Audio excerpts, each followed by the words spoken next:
Welcome back to the Red Zone Rundown. I'm Liam Franklin. Let's break down last week's thrilling action across Oklahoma 6A1 football, starting with District 1. Deer Creek at Edmond North. Deer Creek powered past Edmond North, winning 55-24. The Antlers' high-octane offense was too much for Edmond North, securing another dominant victory. Next, we have Bixby at Moore. Bixby continued their dominant run, defeating Moore 49-7. Moore struggled to keep pace as Bixby controlled the game from start to finish.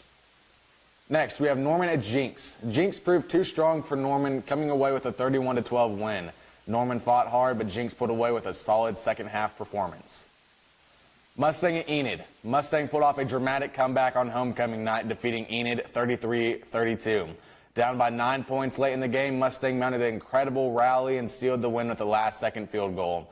An absolute heartbreaker for the Plainsmen on their big night. Now moving on to 6A1 District 2 results. First up, we have Owasso at Union.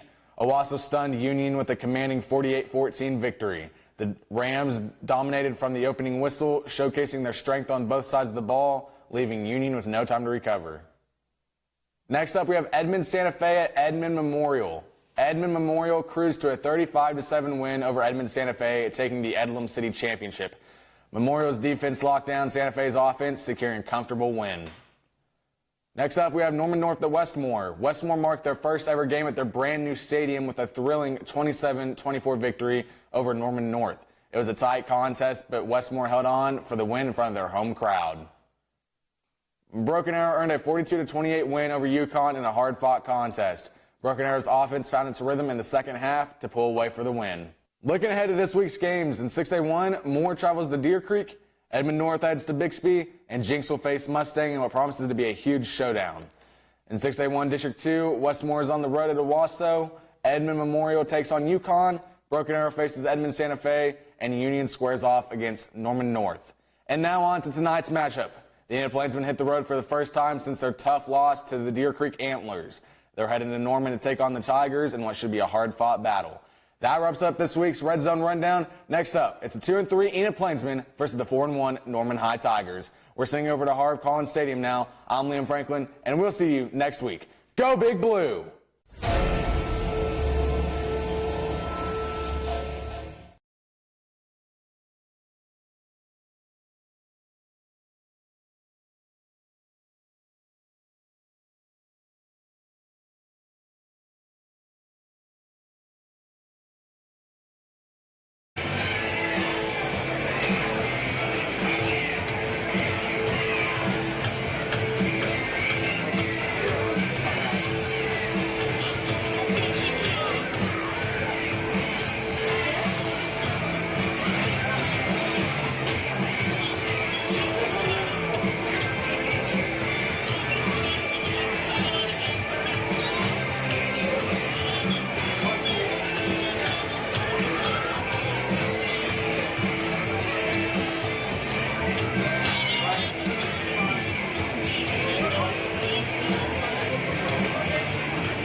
No, he's Welcome not. to Sooner Country. We are live in Norman, Oklahoma. The Plainsmen are back on the road after a tough loss to Mustang at homecoming. Ladies and gentlemen, I'm Liam Franklin alongside Carson LaRue. And tonight, number 7 Enid takes on number 5 Norman.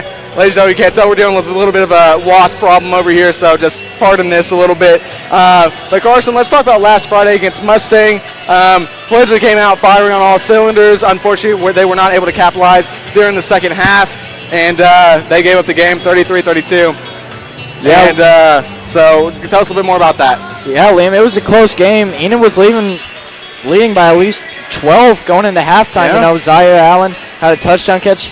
Keon Young was having a good game. TK was having a good game. The rushing game wasn't really going well, but the defense was also putting up enough pressure. Yeah. So it was a close game. Just Enid couldn't finish it out, but Keon Young ended up getting 2 interceptions. And, you know, that game taught us anything, that Enid can stick with Norman.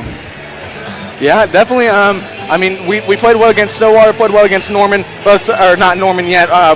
Soon to be, hopefully play well against Norman. We played well against Stillwater, played well against Mustang. Very top teams in our district. We were just inches away from a district win last week. Plainsmen are looking to bounce back, and they're going to be looking to get that first district win of the season tonight. Yeah, you know, we need 2 district wins, and if we're going to win this, either this, Edmond, North, or Moore would be the games to win. You know, we still got a tough schedule with those 3 teams, and then Bixby and Jenks. It'll be interesting to see what Enid can do, though. Yeah, it definitely will. As you mentioned, we have Jenks and Bixby still on our schedule left. Rest of our games, Norman, Bixby, Jenks, Jenks, and more. We have 4 games left on the season, so we really need to start making these games count. Oh, yeah, especially Norman. They're 4-1. Their only losses to Jenks. They're beating Santa Fe. They're beating some good teams. We still got a lost infection, so we're trying our best. Yeah. But Norman's got some ranked recruits. I believe they have a 3-star ranked tackle, and they have a good duo at QB and wide receiver brothers, Phoenix Murphy, the quarterback, and then Ryder Murphy, who's also a really good wideout and a defensive back.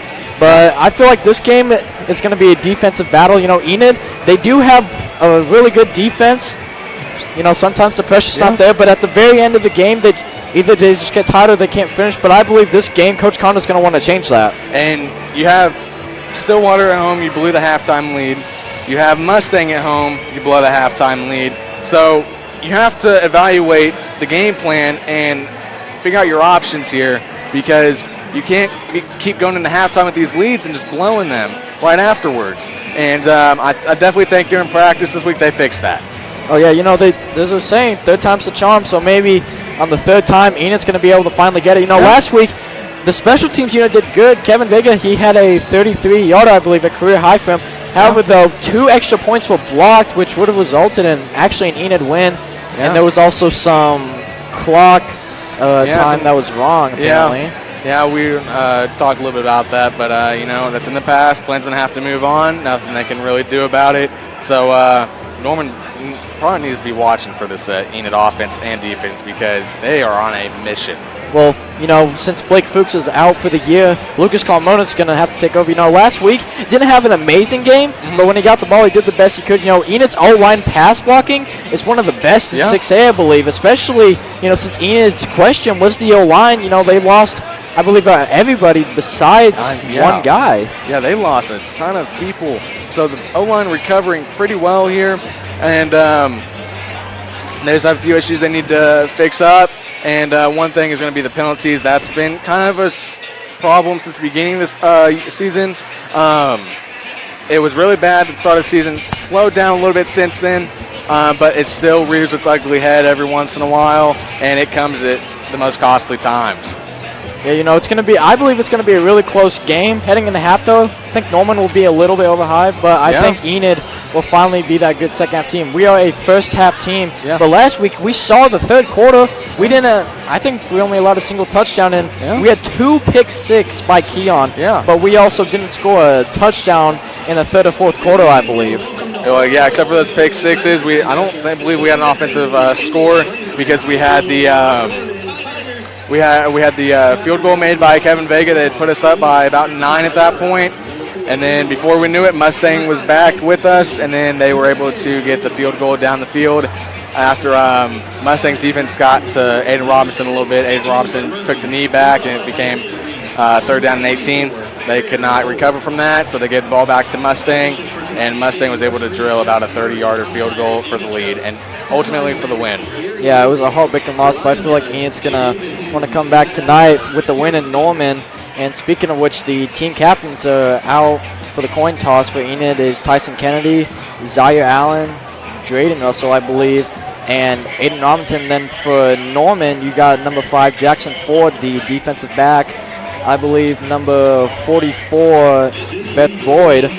Number 12, Isaiah Reese. And then number 6, Phoenix Murphy. So, like we said about these Murphy brothers, they are a really good duo.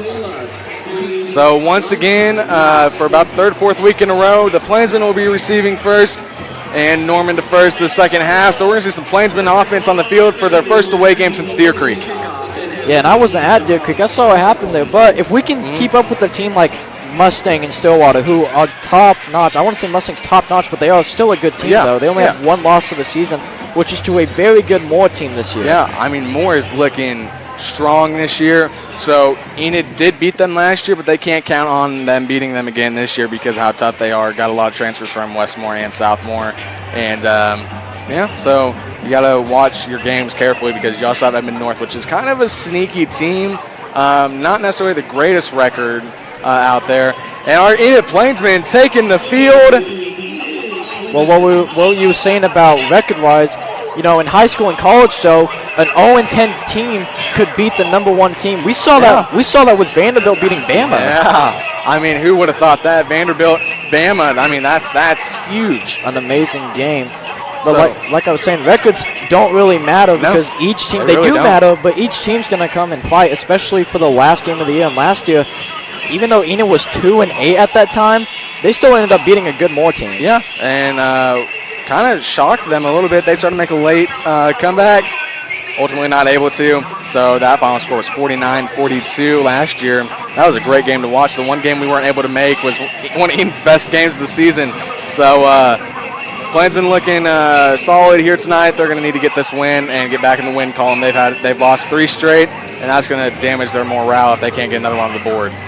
Well, secondary-wise, the secondary is going to have to be one of the best tonight. Keon, Zaire, they all had a decent game, but, the star on the defense is Tyson Kennedy still, I believe he broke the record, or he's tied it now. Yeah. And then offense, you need Aiden Robinson, who hasn't had an amazing season, but he's been productive for Enid. He's been keeping the turnovers down a bit. He's going to have to definitely watch the interceptions, though. They come at very costly times. Like at the end of the game last week, he threw a pass and it got picked off by Mustang to ultimately close this game off. And it was very unfortunate for the Plainsmen and very unfortunate for Aiden Robinson. Aiden Robinson, a good quarterback overall, but there's a few issues that needs to be fixed there. Just a few more weeks in practice, and he definitely has that down. Next week they have a tough challenge when they return to Deeper Selby Stadium against the Bixby Spartans. And speaking of which, here comes Norman with their new flashing lights. They're one of the only stadiums in 6A that actually has them. I remember last time I've been to the stadium, it was back in 2022, my sophomore year, and we played the Norman North Timberwolves, so that was an interesting time. Never got to see the flashing lights before. Of course, then we went to the Bixby Stadium, Lee Snyder Field, and got to see the flashing lights again. But those are the only 2 stadiums I know of that have the flashing lights. I guess we'll find out when we go to Jinx and Moore if it's the same thing over there or not. This is going to be a good game, I can feel, Liam. There's such an atmosphere in the air, and even a decent turnout from the Enid side, even though it being a Thursday night, still a great turnout from our Enid community, and even online, our Enid community at home. We appreciate you guys spending your Thursday night with us. Yeah, we have a wasp infestation, so I'm trying my best to defend myself. Earlier I tried to, I think I killed one, which is not good news for me. We're dealing with this. We're dealing with it, but so if it just pauses for a minute, just bear with it. Just bear with us just a little bit. And ladies and gentlemen, the Plainsmen are getting ready to take the field. Special teams will be receiving. Let's see what the Plainsmen are going to be able to do on their first drive against this Norman Tigers team. What do you think Enid needs to do to win this game? For me, I think it's time management. This Enid offense takes a lot of time to score, but also that's what they want. They want to keep the ball out of these top offense like Mustang and all them. Well, as you said, time management, we need to watch the timeout usage because we used 2 in the first quarter. We only have 1 left in the second quarter. That eventually is going to mess with us when it comes to us being in a time situation where we have to manage our time. And so I think we definitely need to watch that and evaluate our options and see if that's the best idea at the time. And if it's not, I think we need to save them until we absolutely need to use them. The defense is, going to have to be top-notch today. It definitely is. Offense as well. We're going to have to watch some key players, Keon Young, Zaire Allen, Tyson Kennedy, Desmond Middleset, watch our key players, and Aiden Robinson as well. So here we go. Norman getting ready to kick this one away for some Plainsmen football in Norman. And they're going to go for the onside to shock the Plainsmen. And Ian's going to get that one. And they're going to be out of bounds just before the 30. Recovered by, I believe that was Desmond Middleset. And we still have a loss problem. I think one's trying to attack me.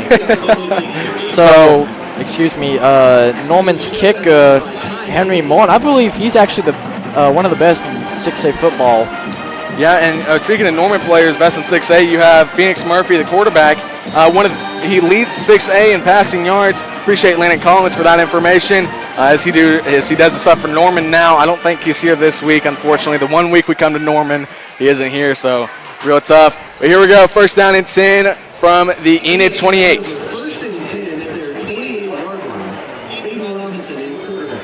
He's got Keon, TK to his right, Zaya to his left, Lucas to his left. Yep. And man in motion to Tyson Kennedy. Looking for Tyson Kennedy, has him open. And he's not going to be able to get much of a gain there. Actually goes back, lost about 4 on the play.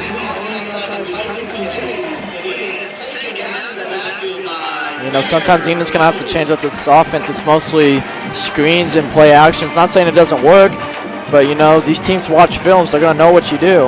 And they know that Tyson Kennedy is their best player. One of the go-to playmakers on this team. So here we go, second down and 17, a loss of 7 on the play. And it'll be from the Enid 21. We need a great play here by the Plainsmen. He's got 3 to his right, 1 to his left, and Carmona behind him.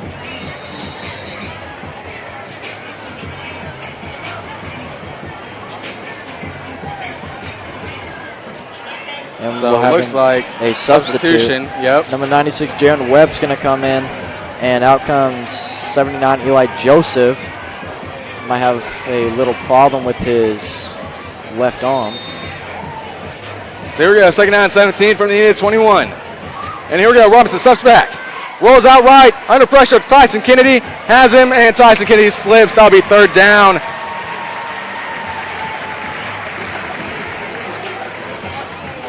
Zero yards gain right there. That pressure just got to Robinson. So here we go, third down, 17 from the same spot.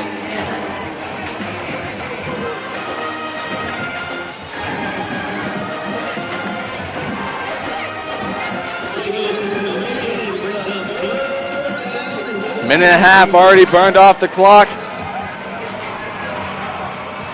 Norman Stadium getting loud here. It's pink out night. So here we go. Robinson steps back, rolls left, has an opening, and dropped. That's another thing you got to watch here. Something we didn't talk about is the drop. So they're going to have to end this first drive in a disappointment, and that is having to punt the ball away. And so that was dropped by Keon. He doesn't really drop them. Might have been just under pressure a little bit there. Would only been a gain about 8 or 9, but you know how Coach Condor is on these fourth down plays. If it's anything less than 4th and 10, I think you see Coach Condor going for it. So Ed Robinson's going to have to punt away from inside the Plainsmen 10.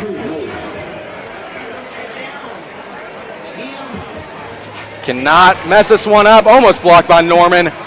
And that one is going to go down. It's going to be in Norman territory at about the 44.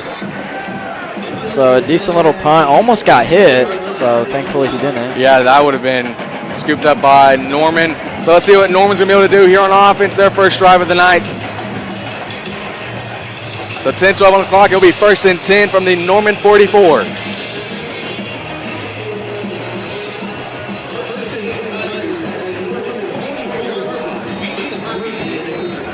Enid's led by a good pass rush, especially by Gustavo Montero, the nose tackle. Yeah. And we got a flag.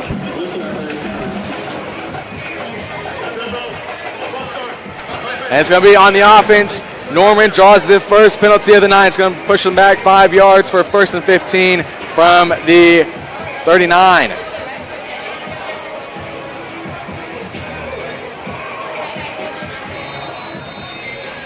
Carson, let's just take a minute. How beautiful is it to be here in Norman, Oklahoma here tonight? We're in the home of the Sooners, and just not too far away, we get to see Family Memorial Stadium. So beautiful. So here we go, handoff, and he has an opening. And he's going to get a gain of about 5 on the play. Brings up 2nd down. There's number 8, Anthony Johnson, the starting running back. More than 5 on the play, about 10 on the play. So here we go, 2nd down and 4 coming up for the Tigers. In Enid territory now by a yard. Watch out for that play action. And Murphy steps back, looking for an opening. He's looking. He's under pressure, and he has an opening. 1st down, Tigers. Makes one man miss, and he's still on his feet, taken down at about the 38. Wrapped up by number 16, Juan Chavez.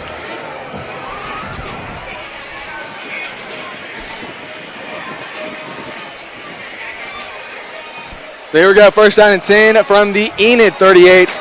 Norman getting closer to scoring the first time, or drawing first blood on this game. So here we go, Murphy steps back, looking deep and might have a man. Touchdown, Norman High. Number 14, Ryder Murphy. And the brother duo at it once again. Tigers on the board first.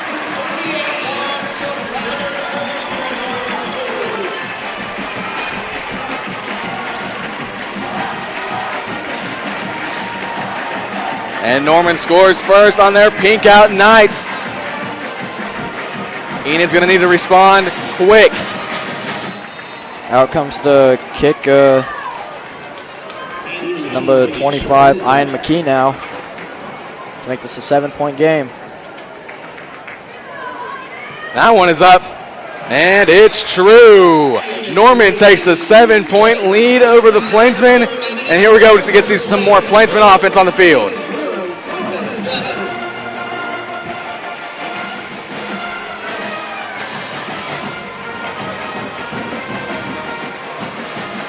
And remember, this Norman team is the one who won the crosstown clash with the Norman North Timberwolves.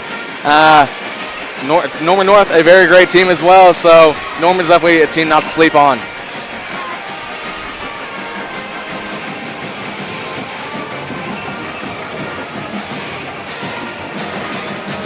So I think we're going to see some more of that brother duo tonight, Phoenix and Ryder Murphy. I think we're going to see some more of them tonight. That was a great pass, got some separation from the Plainsmen, and was able to draw it in for a touchdown. So here we go, Plainsman offense looking for their second drive of the night, looking to make this one a little bit more successful. Kevin Vega sitting at a 37-yarder field goal attempt, so all they'd have to do is get down to the 27-yard line and get a field goal, but ultimately they're looking for the 7 or for the 6. So here we go, number 37 for the Tigers, Henry Moen, the kicker for the Tigers. And here we go, this one is away. Received by Middleset. Middleset has a little bit of an opening. He's going to get taken down at about 15. He was looking for an opening and couldn't find one. Norman just swallowed him up. They're starting deep in their own territory. Not good for the Plainsmen. That was tackled by number 30, Turner Saddlefield now.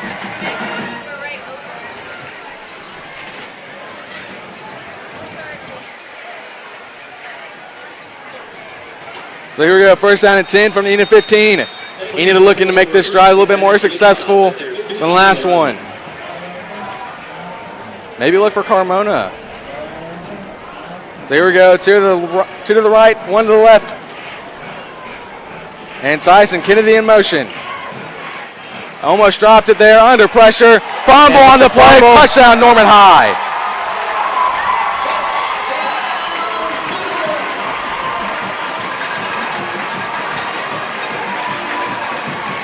And Norman's going to take the early two possession lead. The early 2-score lead on the Plainsmen. Scoop and score by Jaden Spencer. And A. Robinson just under pressure, almost dropped it the first time, and then just couldn't get it off, dropped the ball, and picked up by Norman High.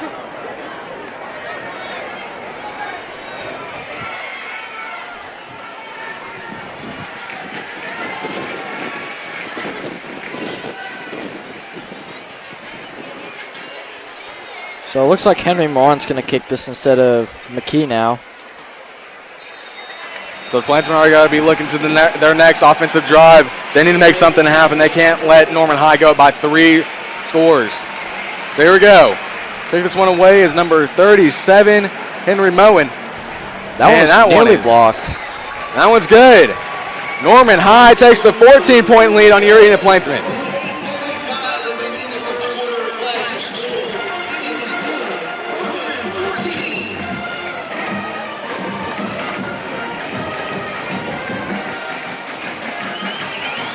I believe it was Norman went to Jinx last week. They went to Allen Trimble Stadium, I believe, so they were undefeated at home, looking to keep that streak alive.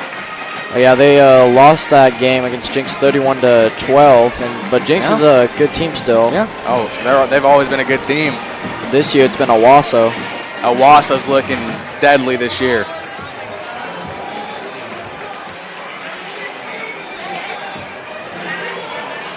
People aren't aware, this Saturday we have the Red River rivalry. I think people are more than aware. I saw Mr. Molinack showed me a sign over by Jiffy Trip that had the horns down, the Texas logo upside down, so that was pretty funny. So here we go, kicking off for the Tigers, number 37, Henry Moen. And the Plainsmen's third drive getting ready to begin.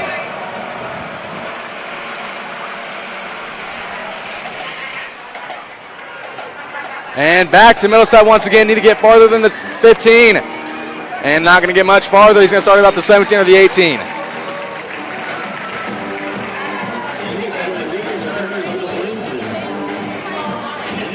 That's another thing we've seen is the receivers have a hard time getting past the 20. I mean, we even saw that last week against Mustang as well. A lot of our kicks going out of bounds. So definitely whenever we get to kick the ball away, we're going to have to watch that. This offense just has to find its stride. Could try a couple of run plays because right now passing doesn't seem to be working. And last time A. Robinson attempted to pass, it was a fumble recovered by Norman High for the touchdown.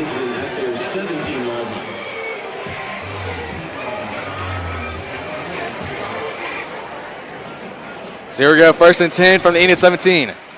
And Robinson has Tyson Kennedy, and the man falls. And it's going to be 1st down, Plainsmen, their first of the night.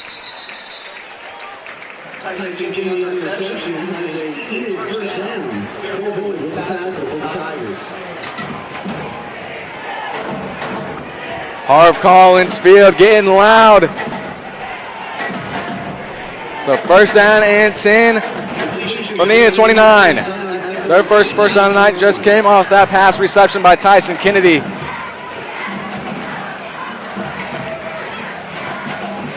So here we go. Robinson has an open man, has Zaire, goes out of bounds after about a gain of 4 on the play.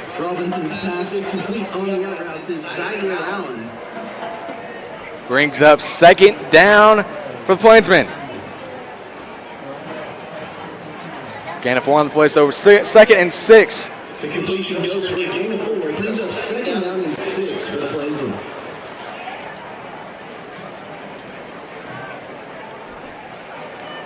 Two to his right, one to his left. Carmona behind him. 2nd and 6. So here we go. 5 seconds on the game clock. Handoff to Carmona. His first handoff of the night. And he's going to break away for a 1st down plus some. And Enid is in Norman territory. First run of the night for Enid, all the way up to the 50. About a 20-yard gain right there. Caught Norman off guard.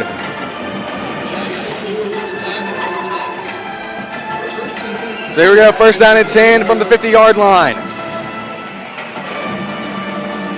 Maybe looking for Carmona again after that successful run, and there's a flag on the play.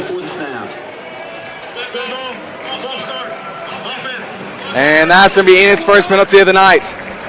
Push them back 5 yards for a first and 15 back into their territory at the 45-yard line. Ball up to the 45-yard line. It will be first and 15 for Enid. 7:45 on the clock and rolling with 17 seconds on the game clock. Plainsmen in position. First and 15. Robinson calls for it. And fake the handoff, and that's going to get them to the original line of scrimmage for a second down. So it's going to be 2nd and 10 now. Also, Liam, we're the only game today for 6A. Yeah, that makes it a little bit rough for stuff to talk about because we usually would have game updates for you guys, but only game in 6A playing this week, so or on Thursday, sorry. Only 6A game playing tonight. So here we go, second down and 10 from the 50 back to the original line of scrimmage. Seems like the passing game's starting to get going a little bit more to the right, one to the left. Carmona behind Robinson. And Robinson calls for it. Hand off to Carmona. And Carmona's going to get another gain for the Plainsmen. Gain of about 4 or 5 on the play. We'll bring up third down. Brings up third and medium.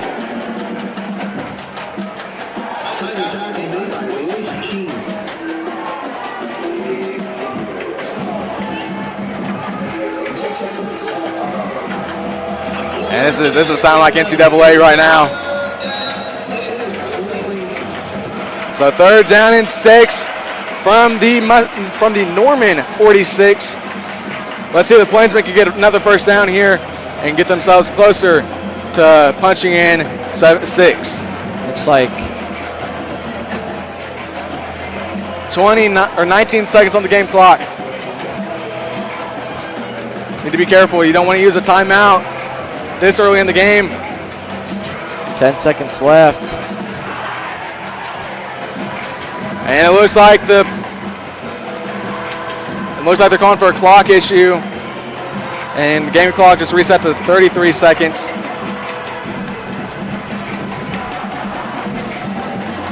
Norman High's band getting pretty loud over here. To the right, one to the left. And here we go. It's a third down and 6. Big third down for the Plainsmen.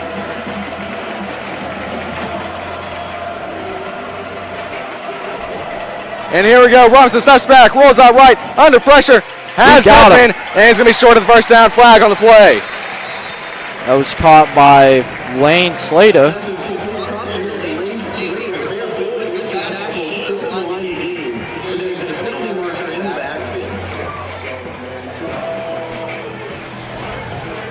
So here we go. And it's going to be on the Plainsmen. Be a replay of third down.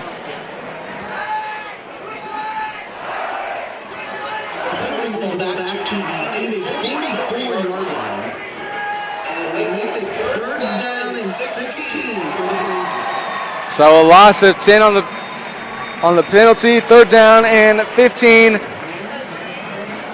from the Plainsmen 44. They need a big play here.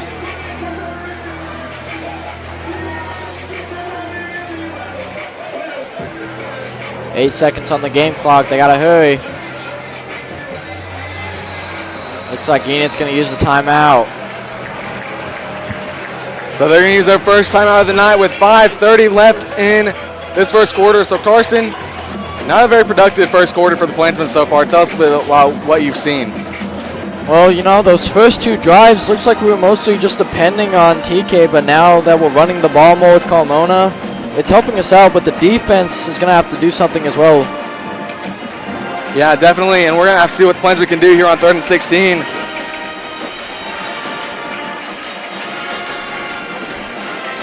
Next week, it's going to be band senior night. So make sure you tune in for that one against the Bixby Spartans, also Pink Out night.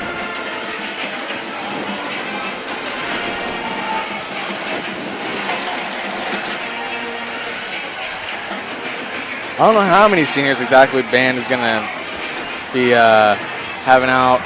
I know it's quite a bit, though. I know quite a bit of kids are in band. I have quite a few friends in there. So, I don't know, but Enid's going to have to do something on this 3rd and 16. Yeah, so 3rd and 16 coming up. Need a gigantic play, need to run a trick play, or need to get to one of their playmakers. Get Tyson Kennedy to get some separation, and you get a first down and not a touchdown. So Zaire and Desmond to the right. One to the left.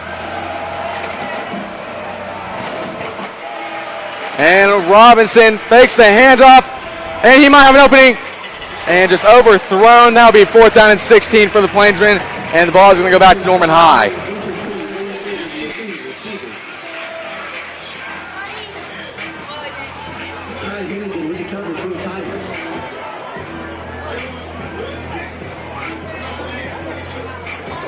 Incompletion brings up 4th and 16 for the Plainsmen. So here we go. It is 4th down and 16.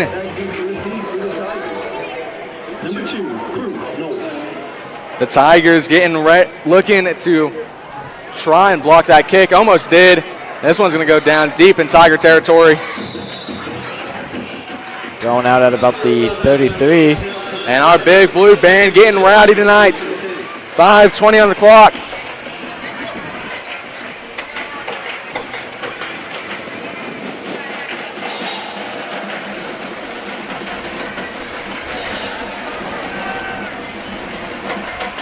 So it's going to be 1st down and 10, Norman from the 33.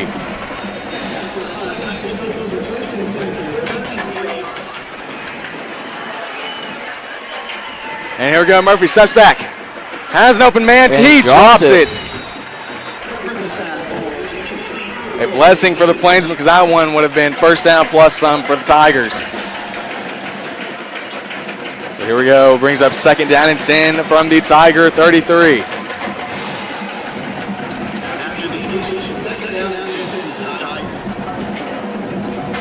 You gotta watch that brother duo, Phoenix and Ryder Murphy with the handoff, and almost got him immediately, and he's gonna get some running room. For Norman High, 1st down. He's tackled by Maddox Hayes.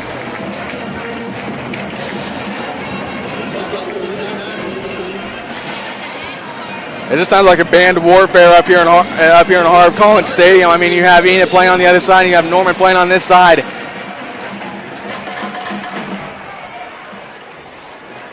Enid So with the 5 blitz. minutes left this 1st quarter, and that's going to be a gain of about 4 or 5 on the play. We'll bring up 2nd down and 5. That one was caught by B.J. Randall.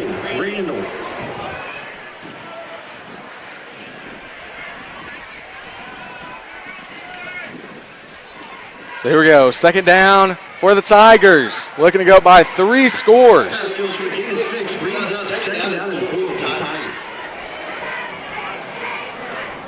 Man in motion, Murphy steps back, and he rolls out right, calling for someone, and he has him. 1st down, Norman High.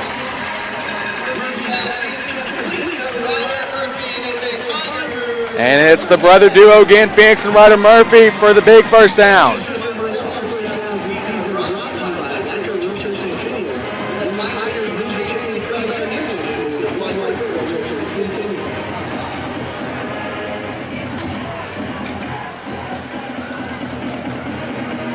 And here we go, Murphy steps back under pressure, almost got tackled, and he is going to. After about a 1-yard gain, maybe no gain on the play, bring up 2nd down and 10. That time he was tackled by Maddox again. Max and Gustavo are big ones to watch. Gustavo has a bunch of sacks on the season. I don't know the exact number, but we didn't get to talk about your players of the week from last week. Yeah, So, we'll talk about it after this play. yeah, real after quick. this play. And Murphy steps back under pressure, rolls out right, picked off by Enid. Under pressure, kind of just threw, shot in the dark, picked off by the Plainsmen. And here's another opportunity for the Plainsmen on offense. They've had plenty of these opportunities before, and haven't been able to take advantage of them. That time it was intercepted by Tristan Bonfoy. That's his first interception of the year. Anyways, the players of the week last week for me, special teams, you had Drayden Russell. He had a fumble recovery. Yeah. Defense, it was Keon Young with 2 pick-6. Yeah. And then offense was Zaire Allen. He had a touchdown and a couple of big receptions. Yeah. Those are some pretty good players of the week, and we'll get you some more players of the week next week when we start fall break. It'll be Thursday night next week against the Bixby Spartans. First day of fall break. 3 to his right, 1 to his left. Look for a screen right here. Need a big play here. They're not starting in the greatest spot. It's going to be from the Enid 27. So here we go, first down. And Robinson calls for it. And he gives the handoff to Carmona. Carmona's going to go nowhere. Taking back about 2 yards for a second down and 12.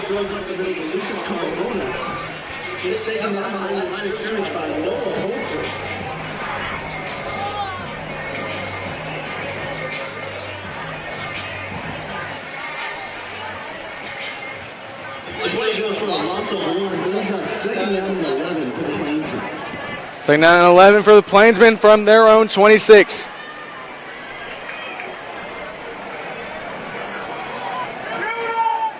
So here we go. 3 seconds on the game clock. Needs to snap the ball. And Robinson steps back under pressure and absolutely just trucked. And Robinson taken down. We saw him get a big hit, and he is limping off the field. We might see Zarek Slater in.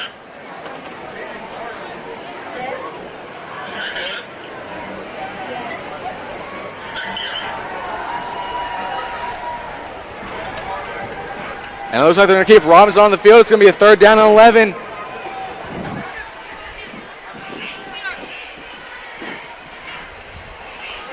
Incompletion brings up third down and 11 for the Plainsmen.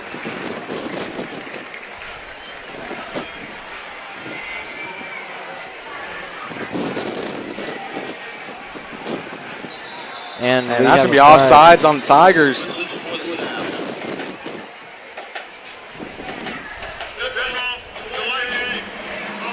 And nope, it's going to be delay of game on the offense. I wasn't watching the game clock. It looked like one of our players, or one of Norman's players, jumped.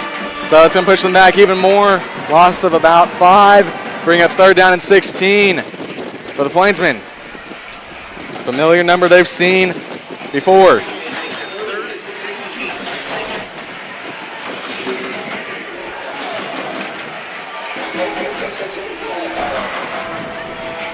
Looks like they're trying to do NCAA and get some stadium pulse going. 8 seconds left on the game clock. And he snapped the ball. And Kennedy in motion. Snaps the ball and with 2 seconds left. Has an open man and Keon. First down, Plainsmen. Great play. Norman not able to take Enid off the field just yet. Keon's first reception of the night.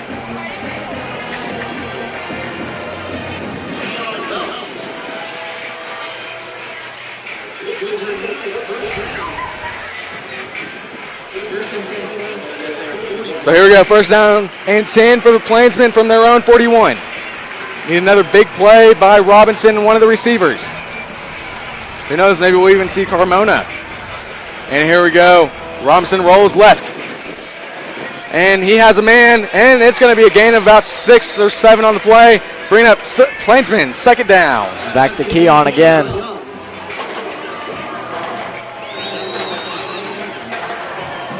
So here we go, second down and 3. Plainsmen starting to get rolling a little bit here on offense.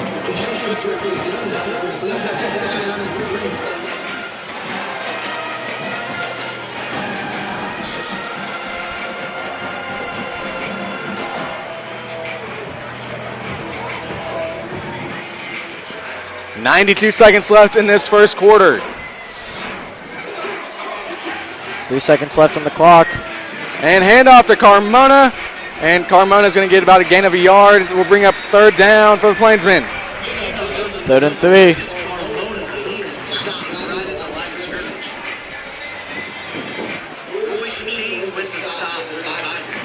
So here we go. 1:06 on the clock. Third down and 3 from the 47. As long as they don't get pushed back too far, if they get a loss here, we know Coach Connor's going to go for it.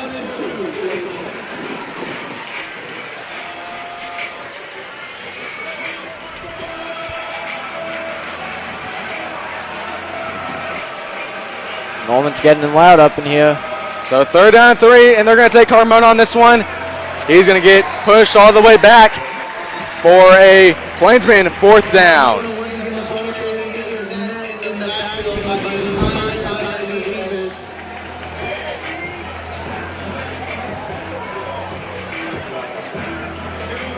So let's see what the Plainsmen are going to do. It looks like they're going to keep their offense on the field for the 4th and 4. Enid needs a big play here to score a touchdown. Looks like they just might let time wind down to end the 1st quarter. And we're going to see Plainsman offense or Plainsman special teams unit start the 2nd quarter. Carson, let's start the recap of the 1st quarter. Tell us what you have seen from this game so far. Well, you know, the defense is doing the job of it. You know, they were able to hold them to just 1 touchdown. The second one was on that fumble recovery. And the offense is starting to do its job, but they just can't finish at the end. But on this 4th and 4, they can prove me wrong. Yeah, let's see what the Plainsmen are going to be able to do in the 2nd quarter. New quarter, so let's see what they're going to be able to do.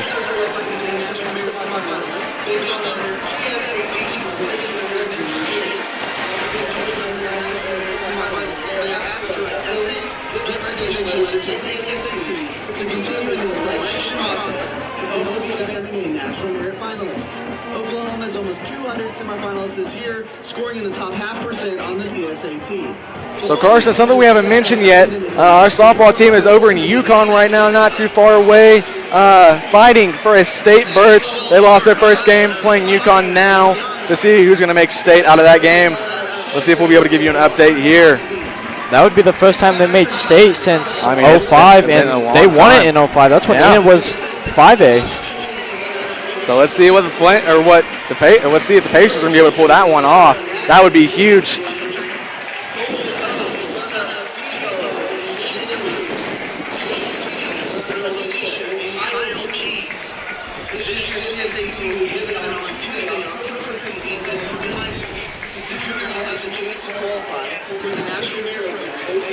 So it's going to be a Plainsman 4th and 4 from their own 47. Carson, what do you do if you're Coach Condor here in this situation? You're down by 2 scores. You have a chance on 4th and 4. Manageable, but the defense has been stopping you all night. What do? You got to fake him out. You know, usually Enid would do that fake screen, and it would end up working for them, but this is the best team they faced all year so far. Yeah. It'll be interesting to see what Condor's going to do here. 4th and 4 at their own 47. And the offense is on the field. 1 to the left, 2 to the right. Need the 1st down. And here we go. Robinson has a man, and that's overthrown. Norman High 1st down.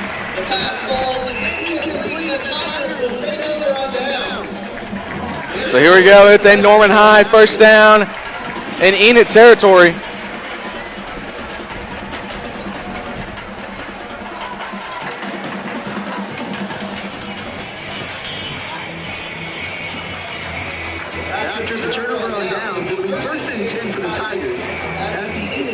So here we go, ladies and gentlemen, at the bottom of the 3rd.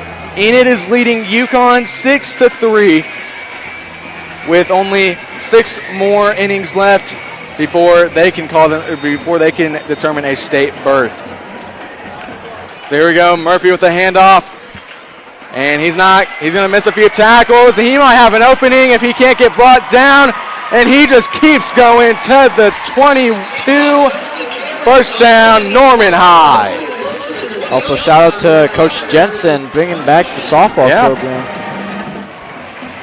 And we just got the baseball schedule today. Some interesting teams and a pretty decent district for our Plainsmen. If they made state this year, it'd be the 3rd year in a row, I believe, they make state.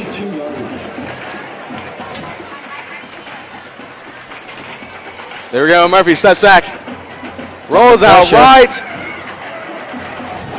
and he's just going to take it and go out of bounds after a gain of 2 on the play. 2nd down and 8, Norman High.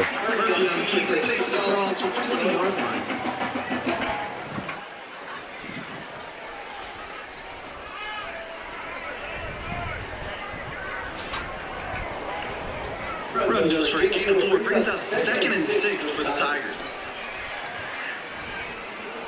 So gain of 4 on the play, brings up second down and 6 from the Enid 18. Murphy steps back, rolls out right again, and he's just gonna throw for a man, and that's out of bounds. Brings up third down and medium for the Tigers. That one was intended for Haynes Harstuck, defended by Zaire Allen, I believe.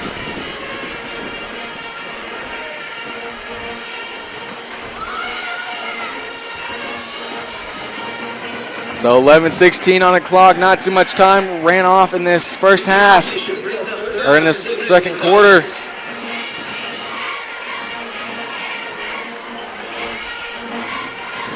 And here we go, Murphy has an open man. And they're gonna get the first down. It's gonna be first and goal, Tigers. Actually might be about a yard short of first and goal, so it'll be first and 10 for the Tigers.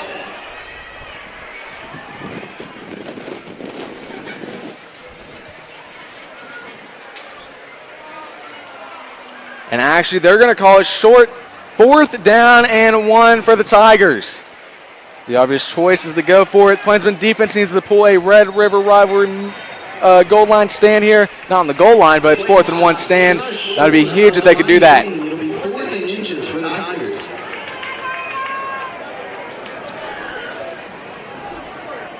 So here we go, 4th down and inches.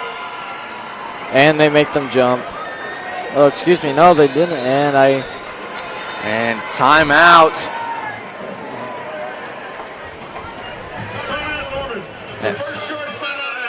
It's going to be a timeout, Norman High. So let's see what the Plainsmen are going to do here on 4th and 1 to try to stop the Tigers.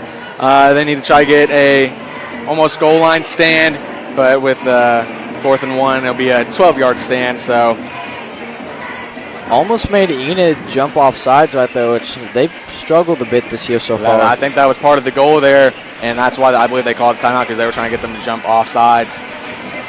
Almost worked.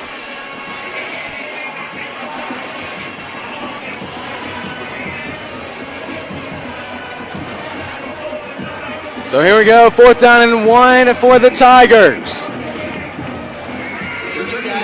This would be a big stop for Enid, But they would need to capitalize on it. especially since the Tigers get the ball back at halftime. So watch out for that QB's fake. They go for it, And they're going to get it. First down, Norman High.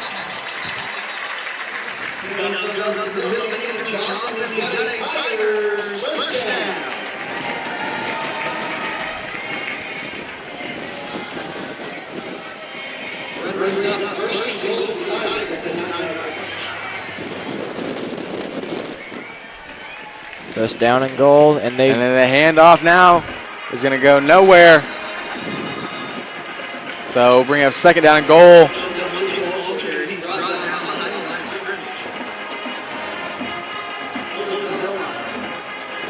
And they're going to credit Holden Belil with the tackle.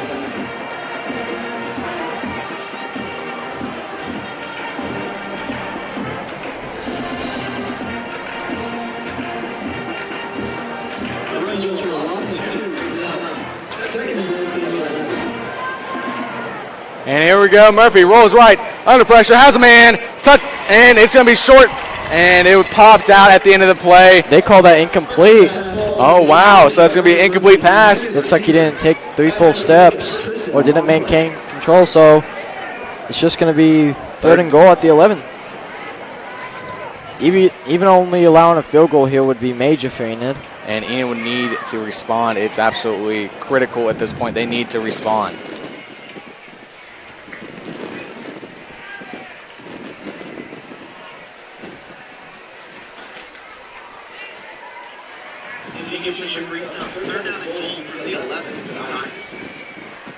We got a man in motion. So here we go, 3rd down and goal. Murphy steps back under pressure, rolls out right, might have a man in the goal, and touchdown, Tigers.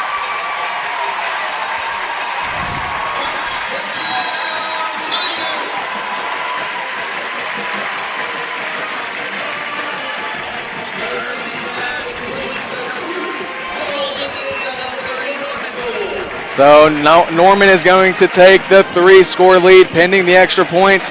Carson, what are the points we're going to have to do on the next drive? You got to at least get 3. You know, Yeah. you got to score, especially since Norman gets the ball back at half. Yeah, well, you have the 2 actual touchdowns, and then you have the 1 fumble recovery, touchdown, a scoop and score. So that puts them at 20 points, pending the extra point. And it should be true. And it is. 21-0 is your score here in Norman. Plainsmen down by 3 scores. We'll be right back here with some more Enid football live here on EPS TV in Norman.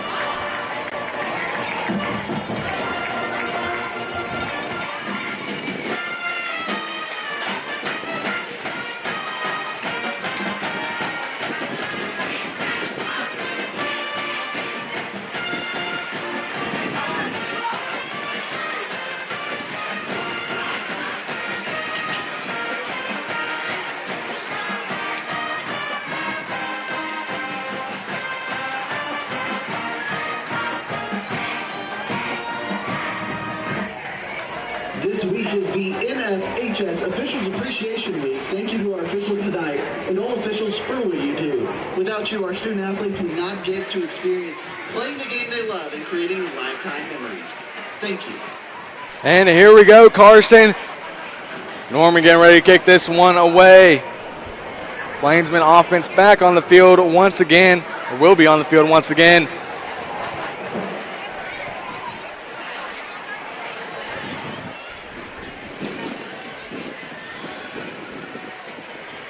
.9:45 left here in the first half. Norman Tigers up 21 on your Enid Plainsmen. The Plainsmen struggling to find an answer for this Norman offense.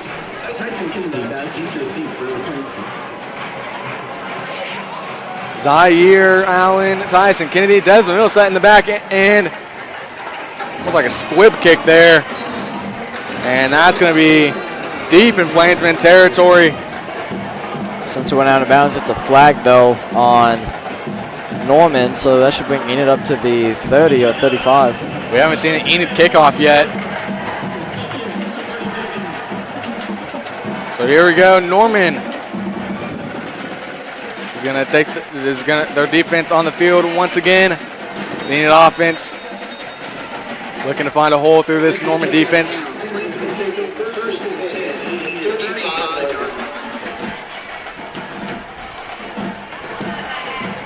So first down and 10 for the Plainsmen from their 35-yard line.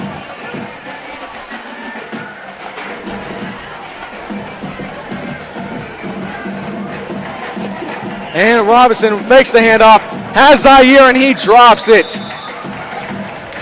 That'll bring up second down and 10 after the incomplete pass. That would have been a huge play for the Plainsmen.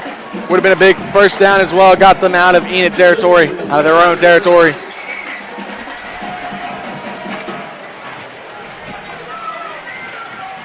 And don't worry, ladies and gentlemen, we're going to keep you updated throughout the night on your Pacer softball team and how they're doing in Yukon. So to start the top of the fourth, EHS up 6 over Yukon, 6-3. So here we go. Second down and 10 after the incomplete pass to Zaire Allen. And fakes the handoff and unable to get to it. Another incomplete pass again. Third down and 10 coming up for the Plainsmen.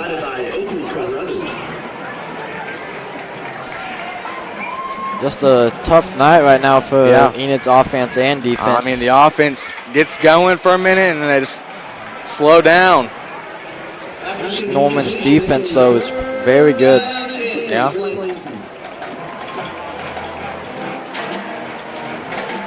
So here we go, third down and 10. Harv Collins getting loud. Here comes the And under blitz. pressure has a man, and it's going to be an Enid Plainsman first down.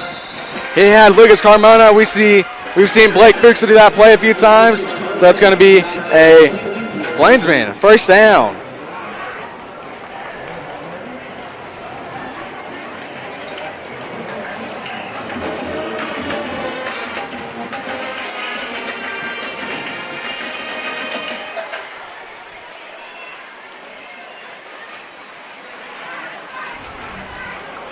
So it's going to be first down and 10 from the Plainsmen 48. First down for the Plainsmen at the Enid 48. And they're going to have to watch the pressure because we keep seeing Norman send pressure. And here we go with another fake. And that one's picked up by Norman High. And he's going to take that one back. 30, 25, 20, 15, 10. Touchdown, Norman High.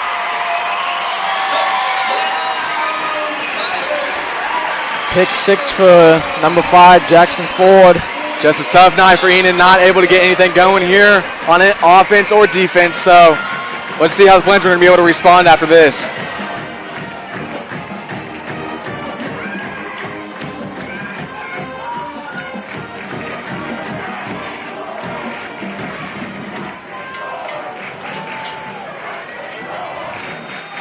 Ian McKee in for the extra point attempt. So the extra point after the pick 6 by Norman High. And it's good. The Tigers take the 4-score lead on your Plainsmen. We'll see the Plainsmen offense take the field once again after this kickoff. Let's see if they're going to be able to score on this drive. I'm Liam Frank alongside Carson LaRue, and you're watching Enid Football on EPS TV.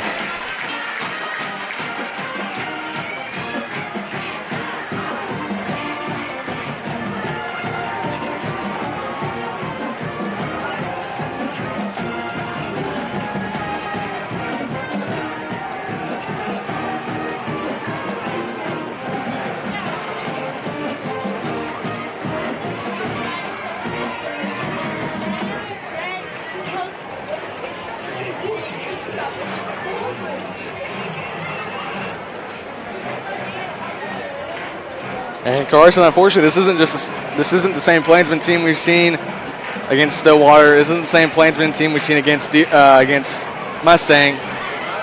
They struggle on the road this season. We've come to learn that.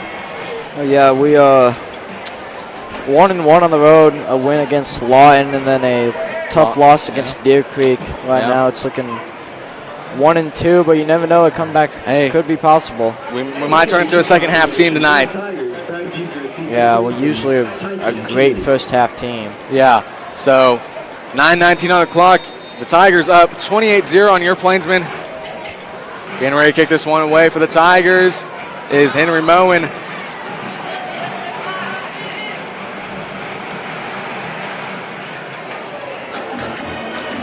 And that one's going to hit out of bounds.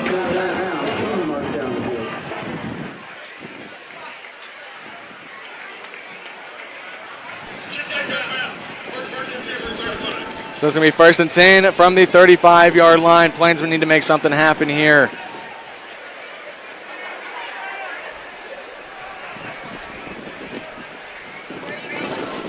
Norman High looking like a tough team this year. I mean, they are a tough team this year. They're going to be a top team in our district. I mean, our district is stacked this year. I mean, you have tons of good teams in there. You got Moore, you got Bixby, you got Jinx, you got Norman High. I mean, we have a very stacked district this year, and it's going to make it harder for the Plainsmen to try to secure a playoff spot. Well, you know, Enid could be 4-1 and at least top 2 in Stillwater and Mustang, but, you know, that's in the past, and got to focus on the present. And a handoff to Carmona, and he's going to get a gain of 8 on the play. Brings up second down for the Plainsmen. He's been one of the few light spots today in this game. You know, some guys on the team are struggling. You know, TK hasn't been able to get ready yet. Robinson's struggling a little. But Carmona's been able to do some good plays every now and then. So second down and 3 coming up for the Plainsmen from their own 42-yard line. Coming up at halftime, thrilled to announce our halftime guest, Mr. Kenan Molinax. He made the trip out from Enid. And the handoff to Carmona. That one's going to go nowhere. Lost on the play. Bring up third down for the Plainsmen. But as I was saying, Mr. Kenan Molinax took the trip from Enid as the principal comes for tonight's game. So we'll have him on at halftime. And then the return of Dr. Dudley Darrow at halftime next week against Bixby. So here we go. It's going to be a third down and 5 from the Enid 40.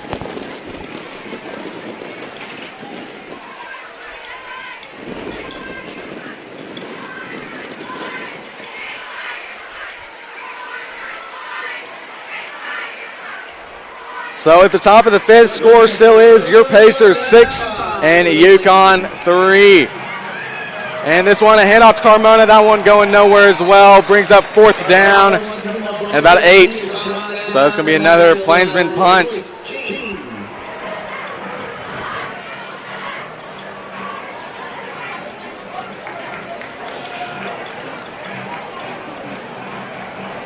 So here we go, the Plainsmen special teams unit coming out again tonight. Offense not able to get anything done. Seems like a common theme that's been played out here tonight. However, our Pacers, just a few miles, or a little more than a few miles, but just a couple of about 30-plus minutes away from us, and that one's going to be punted away. And it's going to hit at about the 15, a little past 15. So Norman going to be deep in their own territory to start. As I was saying, your Pacers are only 4 innings away from going to the OSSAA state tournament.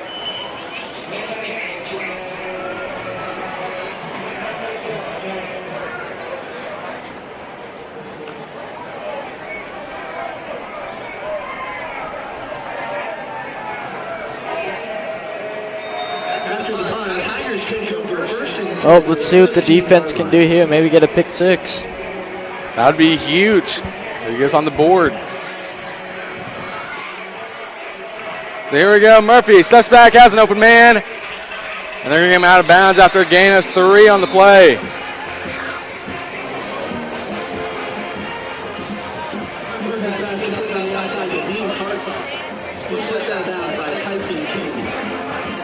So brings up 2nd down and 7 for the Tigers. 2nd down and 8.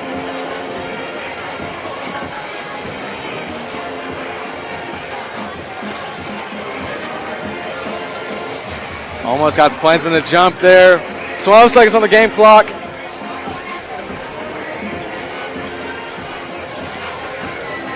And Murphy steps back, looking for a man, has him.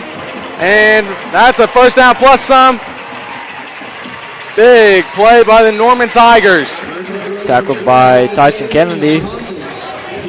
It's going to be taken to about the 37, 38-yard line.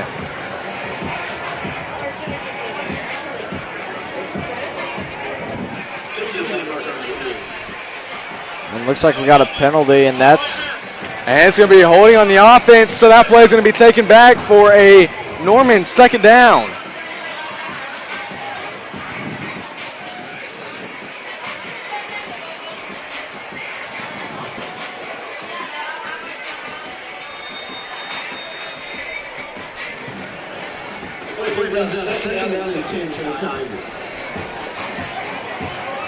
So 2nd down and 10.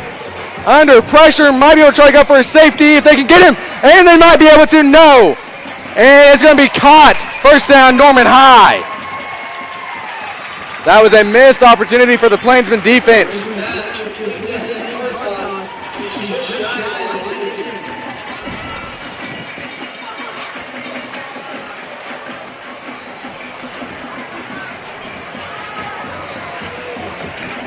And they're going to call it short. It's going to be 3rd and 1. Carson, that was a missed opportunity that the Enid defense is going to want back. Yeah, it was. Could have gotten the first points on the board. And it would have been 2 points, but still would have been some points, and they're going to get the 1st down. Anthony Johnson, the ball here, and he's got a Tigers 1st down. Ian Butler with the tackle for the Plainsmen. So here we go. It's going to be a Norman High 1st down from their own 31.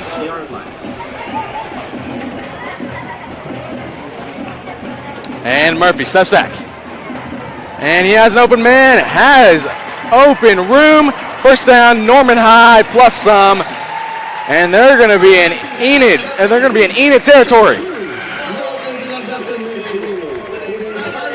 Had a wide open guy right there. Yeah, I mean, defense needs to watch that. We have a Enid player down. I think that's Drayden Russell. And flag on the play.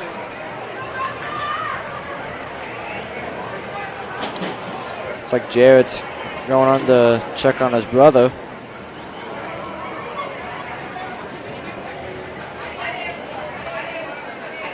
Don't know what the flag is for. I don't quite know what it was, but Coach Connor needs to be careful. He is arguing with the refs from his side of the field.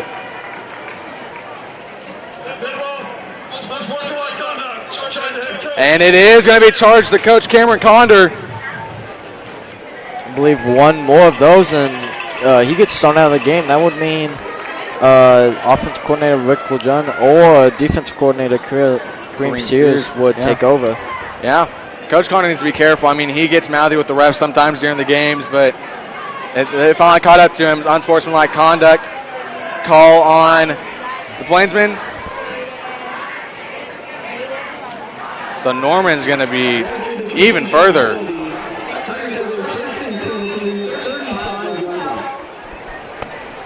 This defense is trying its best. You know, they've been able to stop them at least once with an interception by Tristan.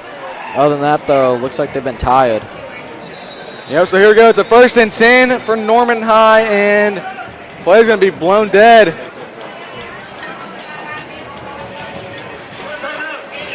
And it's going to be a Plainsman timeout. They're going to use their second of the half.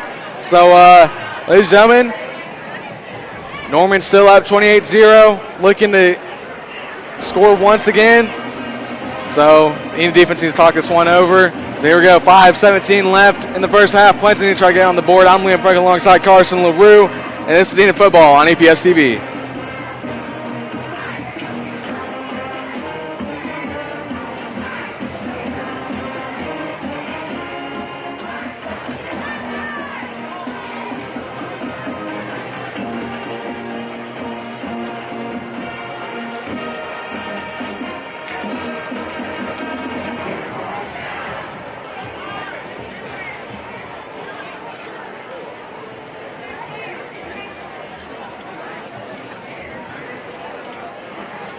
Returning to action after the timeout. So here we go. It's a 1st and 10 for the Tigers.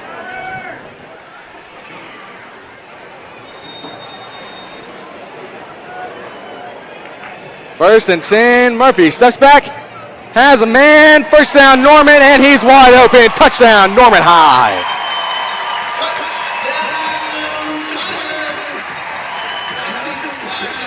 And the Tigers are going to get their 5th touchdown of the night.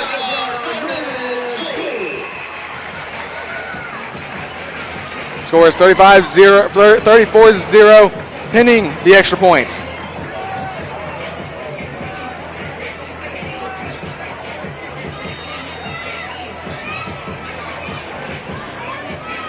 in for the extra point attempt.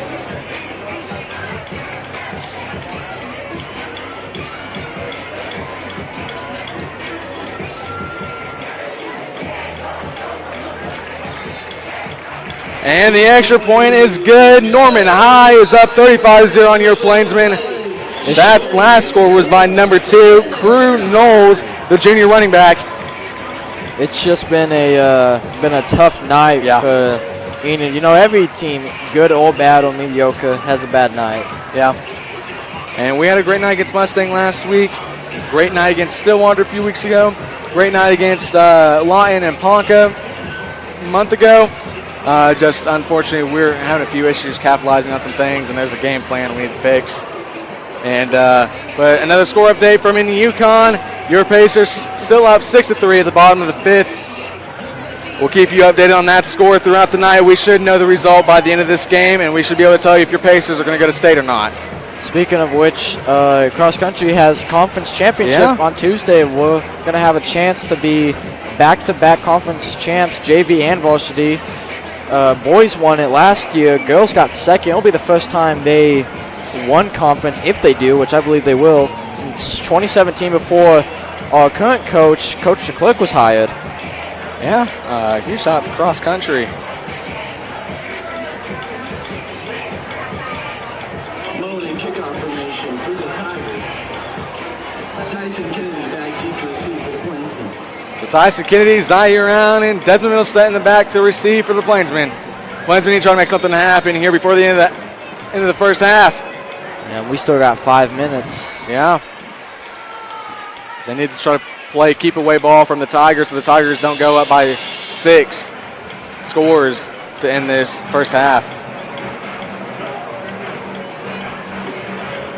And this one is away. And the Plainsmen dropped it. And they're on it. Little squib kick. That one was, I believe, recovered by 85 Blaine Parks. Is Lincoln Riley the head coach over here? It's looking like he did in the Georgia OU playoff game. Yeah, way long ago. That team had a defense, which in that game they really did. That game they had an all right defense.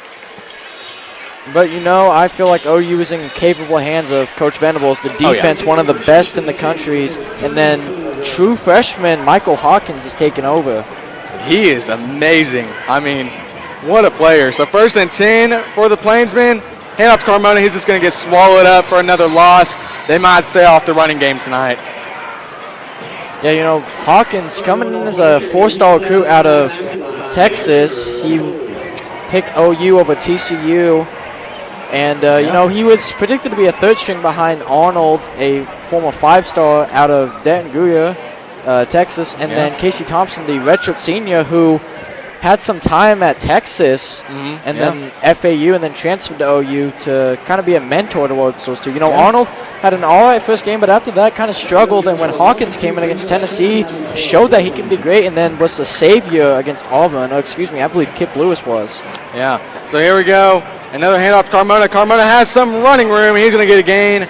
About 5 on the play. We'll bring up a Plainsman. And they're saying that was a fumble. Norman's saying he fumbled it, but the refs are just going to wave it off. That's a turnover you want to avoid right there. You know, OU's got a tough opponent this week. Texas, the number 1 team. I don't think if I want to talk about imagine that, if OU ends up winning that game. We knock off the first team ranked in the nation. What does that do for us?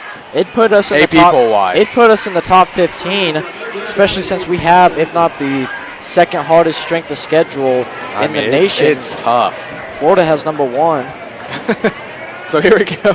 Robinson steps back, has a man, and he drops it. So it's going to be a Plainsman 4th down. And out comes the special teams to punt this away. So, ladies and gentlemen, here we go.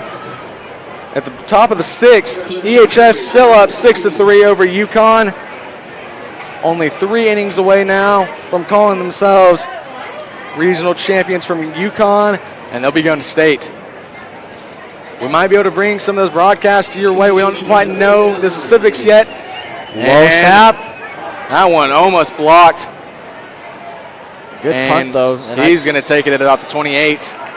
Yeah, just been a tough night for Enid. Speaking of tough night for some teams, let's look at some college football scores. If there is any, I don't know. We got 3 games tonight. Let's look at this. Well, first let's talk about the NFL. The Seahawks currently up 13-0 against the 49ers up 13-0 against the Seahawks. And then college football-wise, you have Middle Tennessee down 14-27 against Coastal Carolina and James Madison. I was messing with you about that one. I said Coastal Carolina was going to win. You told me James Madison. They're up 29-7 right now. So, and here we go. Murphy steps back. Under pressure. Almost taken down, and he's just going to air this one out. Got it. 1st down, Norman High. Some other scores. Final scores, Western Kentucky up 17-7 against UTEP. If anyone remembers, which I don't think really anyone does, UTEP pulled off the biggest, back in the late 60s, I believe, they pulled off the biggest upset in college sports history, taking down Kentucky when they were Vanderbilt might have topped that one. Well, UTEP was not even a Power 5 school at that time. Okay. So here we go, Norman High. Handing this one off, going off some blocks. 1st down, Norman High might be just short, but if so, it'll be a 2nd and 1, 2nd and inches. We got a flag, though. But if you want to think of another upset, Appalachian State taking down Michigan in 07, and this was when they moved up from FCS. Yeah. So that's going to be a false start on the offense. 3:12 left in this first half. Coming up next at halftime interview with Mr. Kenan Molinak. Huge shout out to Mr. Molinak, brought us up some waters. earlier, and he brought us some more, so huge shout out to him. And this is almost insult to injury. They're playing the OU fight song. But we all love the OU fight song. But our home team losing and the OU fight song playing, that's not doing too well for me. Murphy rolls out right under pressure, and that one's caught. And he's going to get to the original line of scrimmage, plus some. Second down and 8. Tackled by Gustavo and Brady Bierschmidt. Yeah, you know, Enid's offense and defense hasn't been able to do much tonight. So bottom of the 6, EHS still up 6-3 over Yukon High.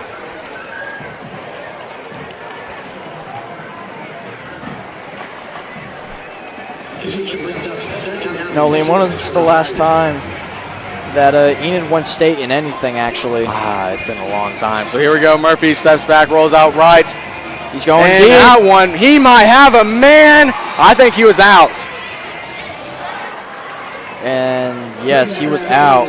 Out of bounds, and that will be a Norman High. Third down with 2:24 left on the clock.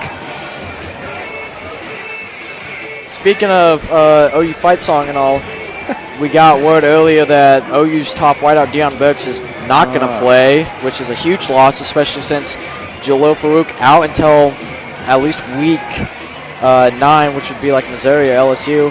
Nick Anderson's probably going to take a medical redshirt, means he won't play at all. And if he does, it'll probably be final week against LSU. I mean, could you imagine the Sooners if we had all our receivers healthy? And here we go, a handoff for Norman High, and they're going to get the first down plus some. Norman North. First down on the play.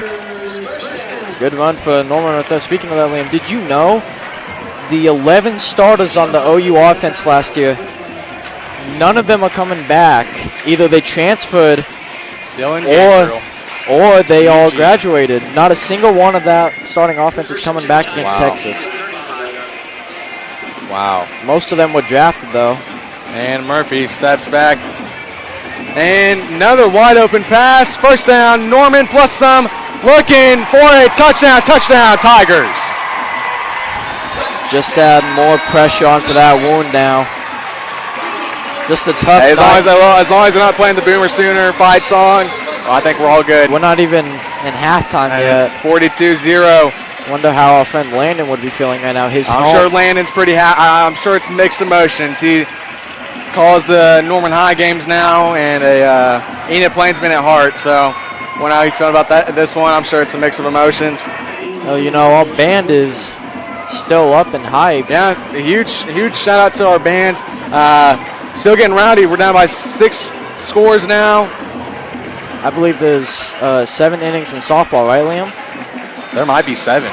It's not 9, I don't think. No, 9 is baseball. So it is 7, isn't it? So bottom of the first, UConn has 1 on base. On the 6th. Yeah, bottom of the 6th, they have 1 on third base. 2 outs, though. Enid's still up 6-3. So, ladies and gentlemen, the Pacers are going to get the ball, or they're going to get to have another chance again at the top of the 7th, and then UConn's going to have to get 3 runs. Enid 1 win away from making it to state for the first time. Half an inning away from making it to state. 05. So let's see what they can do. And to answer your question, I think the last time we won anything in state, I believe it was 2001, 2002-ish. Last time we had a Plainsman football state championship. Was it was 84 with Whiteout Cross. I thought it was 84. I thought it was Whiteout 86. Cross played with OU in 86, and he graduated after 84. Yeah. But Enid was a dynasty in the 60s. Yeah. 3 state titles. A three-peat they had in the 60s. No, we haven't had, amazing success after that, but we've still played tough, making state in 06. Yeah. And then winning our first playoff game since 2012 back in 22, 2 years ago before I started. I mean, it might have been earlier than that when we last won a game. So here we go. Norman High going to get this one back to the Plainsmen. Plainsmen have 1 minute and 52 seconds to get something done here. And Middlesex is going to be taken down at about the 28, 27-yard line. It'll be a Plainsmen first down and 10 from their own 27. Yeah, just a tough game for Enid tonight, you know. And UConn will get a run. So it's going to be 6-4 is the score right now. 2 outs. Enid's got to hold on. We're praying and hoping that they can make it back to state. We're also They fought so hard this year. Even if they come up short, I mean, what a season. An amazing season. Unexpected. Yeah. We knew they'd be good. We didn't think they'd be this good. Yeah. That's like baseball as well. Baseball's turned around. So here we go. Plainsmen first down and 10 from their own 27. Here they come on a blitz. And rolls out right, and that one's overthrown. 2nd down and 10 for the Plainsmen. Robinson's pass, ball is incomplete. Middlestead, the intended receiver. Drew Hildren with the coverage for the Tigers. So, Liam, let's look at some games for next week. And since it's rivalry, this week, since it's rivalry week. And you got the Red River rivalry. I think you have Ohio State and Oregon playing this week. So that's game of the week. Number 2 against number 3, I believe. Penn State and USC. That should be a good one. Ole Miss and LSU. And here we go. Plainsmen 2nd down. And that one's picked off by Norman High, my apologies. So Norman High is going to get the ball back. Once again, 94 seconds on the clock. So they have a chance to score again right before the end of the first half.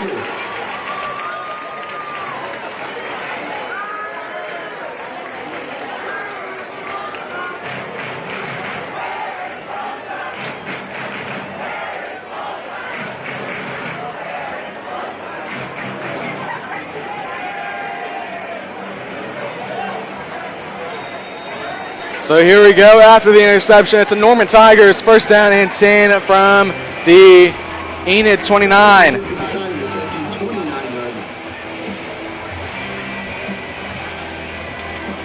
So UConn has 1 on 2nd base. And Norman High is going to get a gain. About 2 on the play. 1 or 2. It's going to keep the clock rolling. Less than 90 seconds to go.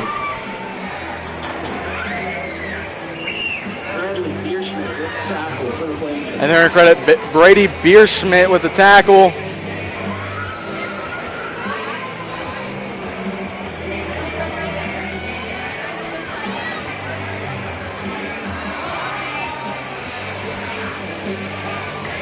So here we go, 2nd down and 9 from the Enid 28.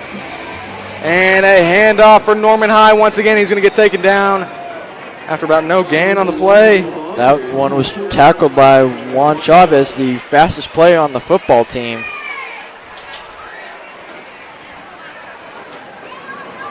And UConn's going to have 2 on base, 1 on first base, 1 on 2nd. So here we go, 3rd down and 9 for the Tigers. Might have just seen some lightning out there, so let's I hope not. Don't say that. Don't say that. So here we go. Norman High with another big pass, and it looks like they're going to get the 1st down. Maybe another touchdown. He's going to be taken down inside the 10. That was a big hit by Holden. It's going to be a 1st down and 10. 1st and goal for the Tigers. And they're saying to run the clock. Looks like Norman High is just going to take their time. And they're going to get the ball back to start the 2nd half. And here we go, ladies and gentlemen. Score at halftime. Your Plainsmen down 42-0 by the Norman Tigers. Carson, give us a little bit of an analysis. You know, just not a great night for Enid in general. You know, we've had 1 good play on defense, a couple of good, decent runs and passes by Robinson. Yeah. But other than that, Enid just hasn't been able to do much, it happens. Yeah. Every team has a struggle. Even the greatest teams struggle. It's been a tough night, and that's all you can really say about it. Plainsmen looking to regroup, put a few scores on the board at least, make this score a little bit more respectable, and let's see what Plainsmen can do after the 2nd half. I'm Liam Franklin alongside Carson LaRue, and we're going to see you next for halftime interview with Mr. Kenan Molinax. Go Big Blue.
And ladies and gentlemen, welcome to halftime of the Enid Plainsmen football game. I'm joined by Assistant Principal, Mr. Kendon Molinax. So, Mr. Molinax, tough game tonight so far. Give us your thoughts, just a little bit of what you've seen so far. Okay, so let's just remember a couple of things here. Last week, we lost a heartbreaker of the game. Yes. We had a quick turnaround, and these young men are just that, young men. Yeah. And when you have it was a heart-wrenching loss at homecoming. You have the quick turnaround, and then we had some things that just right off the bat. I mean, Aiden pump fake, got hit, ball bounced right up. I was right there. The guy scooped it. The other one over here, the interception for a touchdown. He hit the receiver, popped up, guy ran in. Yeah. When things are going against you, it just snowballs. Yeah. And these guys are young. They're young men. They're trying their best. They're working hard. But tonight it's an uphill climb. Yeah, I mean, it's a tough game. We knew there was going to be tough games this season. We didn't know Norman was going to be this tough, but definitely showing that they are definitely a tough team. We have shown so many bright spots this year, and it's just like we do well, and then we, like the last time you interviewed me, we were up 23-10 over Stillwater. And then I said, well, let's just see how it comes out. Well, we know how that came out. But you know what? It's a long season still. We have a few games left. We have a couple home games, a couple road games. It's tough. And Aiden looks injured. I don't know if you can see it from up here. By the way, we are like 15,000 feet above the field. Can't quite move the camera right now to show you. It would be too much of a logistical challenge. But we are so high up, and we had to go up so many steps to carry all our stuff up here. So you're young. Yeah. So I brought you water. Yeah, he has brought us like 2 bottles of water. So hey, let me say this. First of all, I've been watching and listening to you guys while I'm watching the game. A lot of people out there, thank you guys for watching, tuning in. Dr. Rhodes, we saw you out there. Mm-hmm. We have people from New Mexico, around the country. We also have people who are watching the girls softball regional and watching this at the same time. Speaking of that, we have a score update. UConn just tied the game 6-6, going still in the bottom of the 6th, 2 outs, and going into the top of the 7th, so we might see some extra innings. This is a winner-take-all tonight game for them. This softball team is amazing. I've watched them a lot of their games. They've done great. They're young too. I mean, there's some seniors on there, but they're really good and young. And if they can pull this out, I mean, they're in the bottom of the 6th. We'll see how it goes. We're watching it. I've got updates from my assistant principal, Scott Fitzgerald. I know he's not listening to me, but he's out there. He's down there with Dr. Darrell watching the game right now. So I might get home before he does if this goes in extra innings. I know. And it looks like we're going to get back home. Let's see, it's 8:20 right now and already halftime.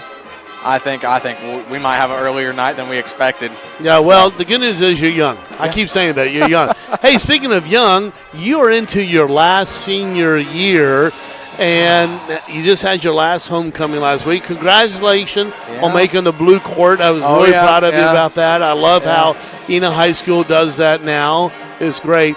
How you been feeling about your senior year? Are you starting to get the senior itch, or is it starting to be a little bit somber? It still hasn't fully set in yet, and it's going to get there eventually. I think it's going to hit at the last football game, but definitely hasn't hit yet. But it's going to come eventually. It's definitely going to come eventually. Yeah, it will.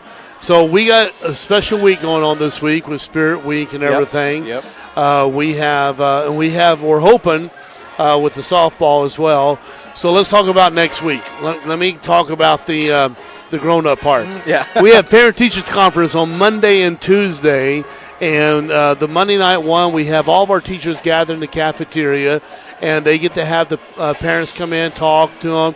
If they need one-on-one, they go off. We have rooms assigned. They can talk to them about the process and progress of their students. And then Tuesday night, we're in our classrooms. They can go about there. Also, on Tuesday, we have cross-country conference being hosted this year at NOC. Yeah. It's going to be great. Tuesday night, we also have the choir concert going on. Yeah. And Tuesday, I'll be at Jinx because volleyball will be playing at Jinx at 4:30 on Tuesday. Way to go, volleyball girls. Great job. And they have the first game. If they win, they play the second game. So I'll be attending that over there. So I won't be able – Mr. Prokopis will be at the cross country. Mr. Fitz is going to be doing the choir concerts, and the other 3 will be meeting with parents throughout. So very busy week. And if the girls can pull this out, they will be in state next Thursday, Friday, Saturday. Yeah, and then we also have Pink Out Night against Bixby next week. Oh, that's next right. Thursday. Yeah, and you can't forget seniors out there. Herf Jones. What did you say? Herf Jones, baby.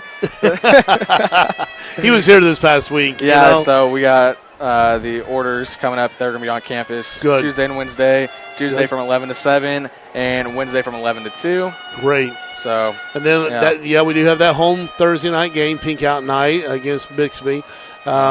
It would be a challenging game. Bixby seems to be very well, very built, solid, but their population has grown tremendously. Oh yeah, yeah. So and then it happens during fall break, and some students are traveling, so they can always watch it right here on the EPS Vision. Exactly. Remember, we're gonna spend a day of our fall break broadcasting a game for you. And we might be looking at maybe broadcasting state too while we're at it during fall break. So that'd be great. We'll give you an update about our conference volleyball, and also for not conference volleyball regionals, and also for the I just went cross country. Yeah, can't do that. Coach Leclerc will beat me up if I forget that. Oh, trust me. Carson's talked about cross country a lot tonight, so we're all covered on that.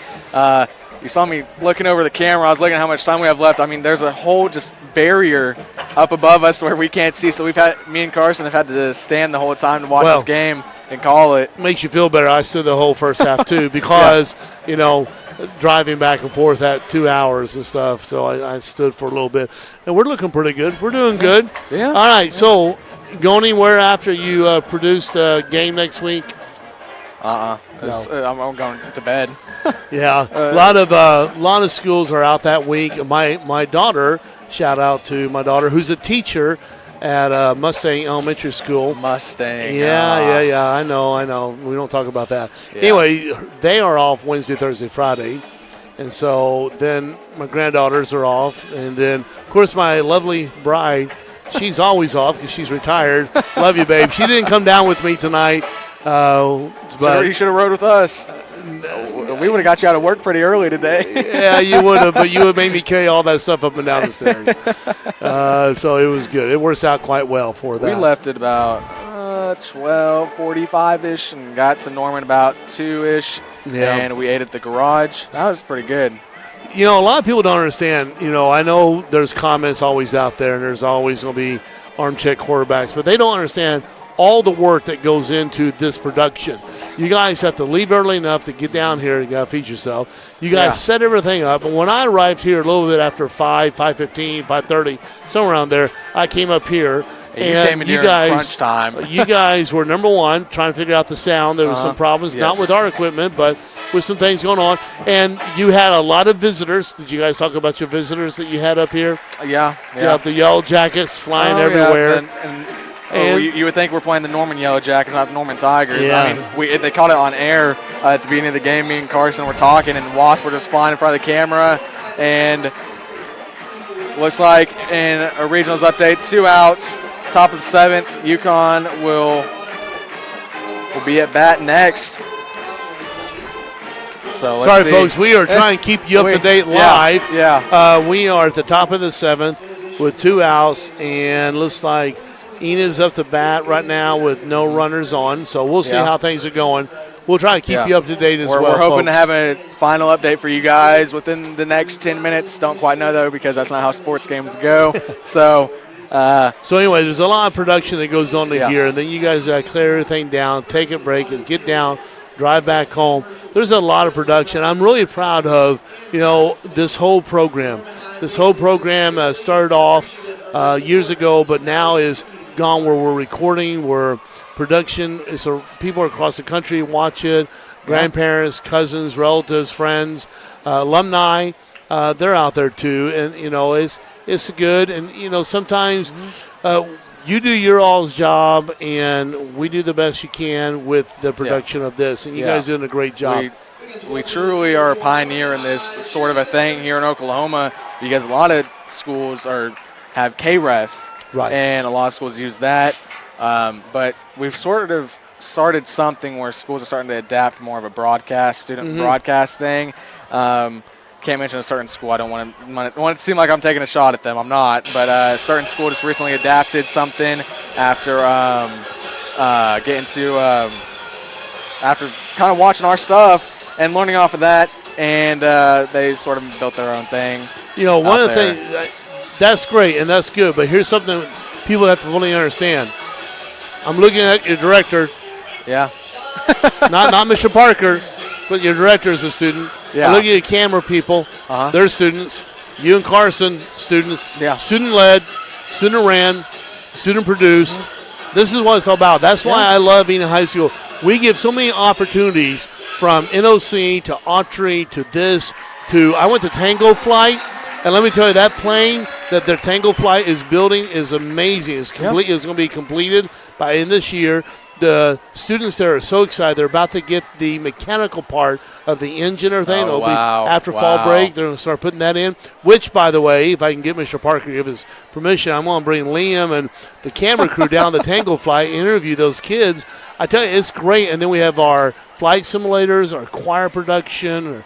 We have so much to offer in high school that has really been great. And I'm very thankful for the opportunity to work with the students and see students lead and be involved, and they're doing a great job, really are. Yeah. So it's been pretty exciting. Norman was over here. We were talking to Norman Campus Police. And I was talking about some ideas that they do differently than us, and just sharing. But man, our school's great. Really, we are. And next week, I forgot to mention this. It's Pink Out Night, but it's also band senior night. Yes. So huge shout out to all the band. I mean, they're still rowdy. They're here. They're at a snack bar right now. But they are here. They're out in full force tonight. Huge shout out to all of you guys. I was giving them fist bumps. They walked by me. I said, "Hey, I'm glad you're here. Good job, and don't forget classes tomorrow." Tell us, don't forget classes tomorrow. I mean, and ladies and gentlemen, you don't know we still have school tomorrow. So that's okay. Do you know why? Do you know why we were playing a Thursday night game here? Because they share the stadium with Norman North. No, they don't. Norman North has their own stadium. No, Norman North's stadium is slowly starting to get built, but it's not fully built yet. So Norman North's playing at home tomorrow. I think it's a different reason. I think it's because there's a big game south of here, and they're going to let people out of school. I don't know. We're not going to talk about that. Anyway, hey, last game of the year. Can we go ahead and tell our little surprise? Yeah. At Moore. Oh, yeah. You want me to announce it? You want to announce it? Yeah, sure. Yeah. So last game of the year, Liam here is a senior, and I helped. I don't say help. I picked him out a couple of years ago, and he's done an amazing job, done a great job. And on the last game of the year at Moore, regular season game, I won't put that out there. Yeah. Carson can't be there. Am I correct? And so we have a very special guest color commentator for Liam that night. Guess who? And it's me. I'm going to come down and do the whole game with Liam, and he's going to show me up. But when you invest into students, as teachers and administrators do, it's always amazing to see you guys rise up. Remember, freshman, sophomore, junior, senior, it's great. I was a freshman principal for 5 years, and be able to see these young people grow up and become leaders, I'm really excited about it. So I'm going to devote that night to come down and be with you, and we'll do that together. Then we get basketball coming up. I love basketball so much. Holds a very special place to my heart, where I first started my commentary career, and then soccer also another big one. So can't wait for that. Baseball probably will come out this year as well. Hey, did you see the schedule? No, they released the schedule today. It's a pretty decent district. Okay. Yeah. I worked today. I didn't have the time to look at anything. And then we had our new soccer district get announced. I don't know all the stuff off the top of my head, but I know I'm going to try to go with the soccer district off the top of my head. You have Enid, U.S. Grant, Tulsa Union, Jinx, Stillwater, Ponca City. There's one more team. I know I'm forgetting it. There's one more team. It's Sapulpa.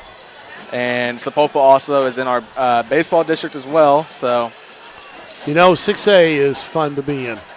It's interesting sometimes, definitely. It is. It's great. All right, so Liam, we got a few more minutes left. We have about 4:45. We need to talk about the big game this Saturday. Big game. Now, for those of you who are out there who are huge OSU fans, this is the time to go get a drink or a bathroom while we talk about the RRR. Red River Rivalry. First time in SEC history, because they're both the first time SEC. You got the number 1 Texas Longhorns, number one in the nation against, I think OU actually Number dropped 18. on their bye week. There's a three-way tie for number 18 right now. There should be no ties. It's OU, Kansas State, and one more team. I don't know what. I don't know how you can tie in a ranking. But that anyway, was so interesting. all right. So, ladies and gentlemen, a little history on my part. I have 2 children who graduated from the University of Oklahoma. My son Nathaniel and my daughter Bethany. My oldest son Kendon, big Sooner fan. We're all OU Sooner fans. This is a big day for us. And so what we got here is very simply, who you got? I mean, it's going to be a tough game. I mean, you got to kind of expect Texas to come out swinging. I don't like Texas. Trust me. I'm just being kind of realistic here. Texas is going to be a tough team, but if we can play like we did last year, Michael Hawkins Jr., the big true freshman, then we're all good. Okay, I'm going to wrap it up. Here's what I'm going to say. OU plays to the level of who they've been playing with. We look at, who they played the first couple of games. It's like, they lost to Tennessee, big upset by Tennessee last week. Yeah. And then great job on Auburn. We had a bye week. Vanderbilt and Alabama. Oh, yeah, I'm telling you. So I know I have 2 kids graduated OU. I was, back in the day, I was recruited by OU. But here's my deal.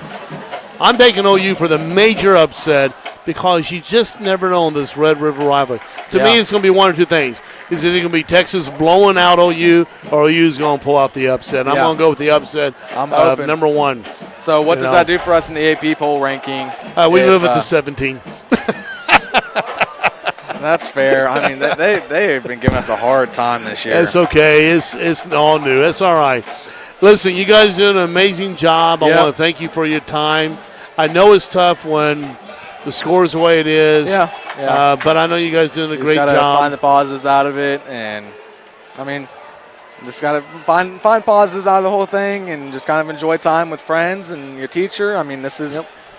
I mean, I have 2 away games left after this game, so it's bottom of the 7th. The bottom of the 7th. We got 2 outs, tied up, 6-6. So one on second. I tell you, and now we have runners on first. Not we. UConn has runners on first and second with 2 outs.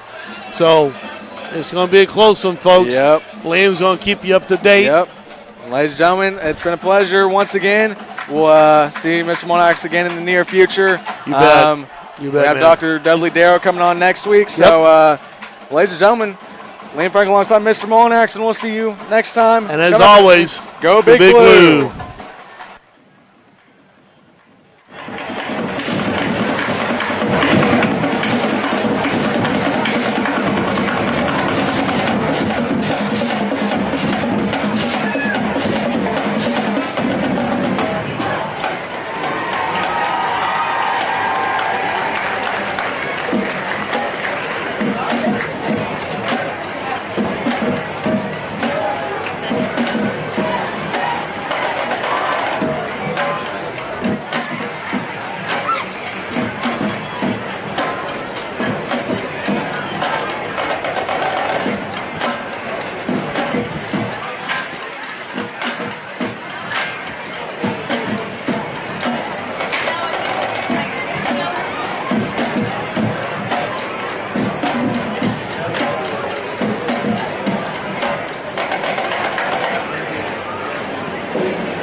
So, ladies and gentlemen, thank you, Mr. Monax, for that awesome halftime interview. And we just want to give you a quick update on the softball game. We might have some extra time put on the clock, but we just want to give you a quick update. It is now in the 8th inning, tied 6-6, so we'll keep you updated on that throughout the night. and me and Carson will be back here on EPS TV whenever the Plainsmen take the field again to start the second half. As John Lee Frank alongside Carson LaRue, and this is Enid Football on EPS TV.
As we begin the second half of play, Kevin Vega in kickoff formation for the Plainsmen.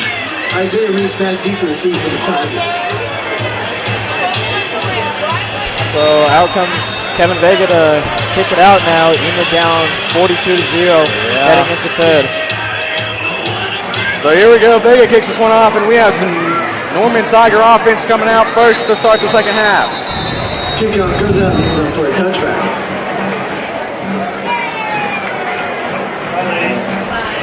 We were talking about the half. Just a tough game for Enid in general. Yeah, I mean, it's been a pretty tough game. So, update from UConn. Top of the EHS is batting, and top of the second, like I said, top of the second, one out to 2-2. Looks like they're still going to keep the starters. Wow, that's an interesting decision.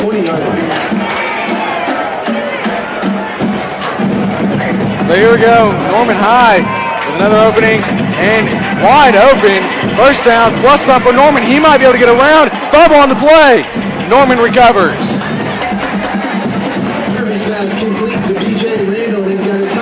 First down and 10 for Norman High. We had quite an eventful time coming to Norman today, huh? We got to play some Uno on the van ride here. That was pretty fun. me, Mikey, and Dom and Carson. That was pretty fun. So here we go. Norman High with another handoff.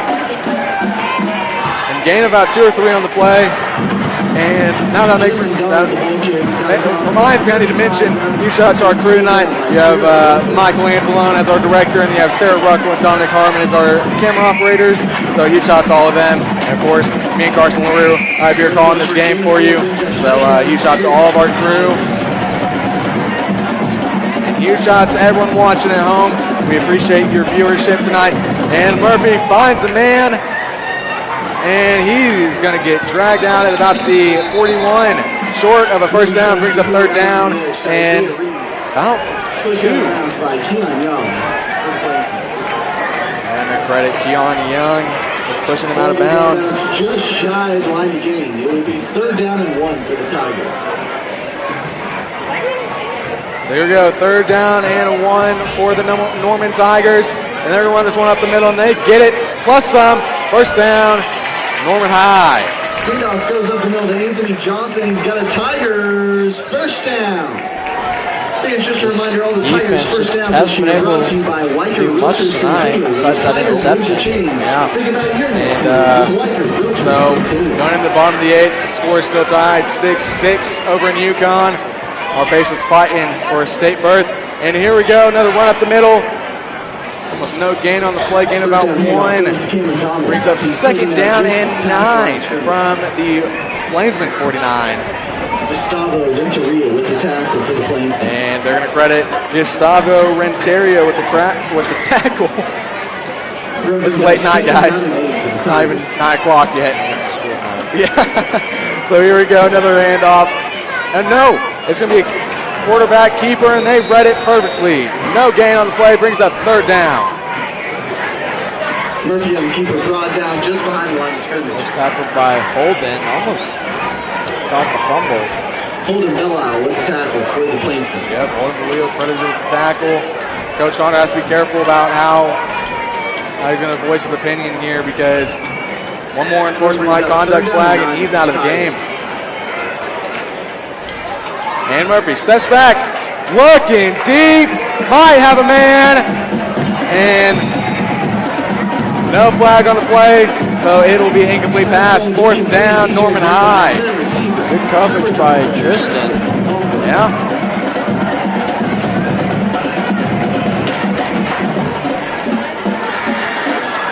And they're going to get their offense on the field. On a 4th and 9, they're just trying to add more salt to that one. Yeah. So 4th and 9 from the 50.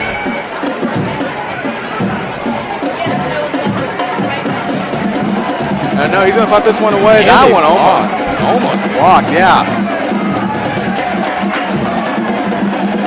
Hey Liam, I know it's not relevant, but I got some exciting news for OU College in general, though. Yeah.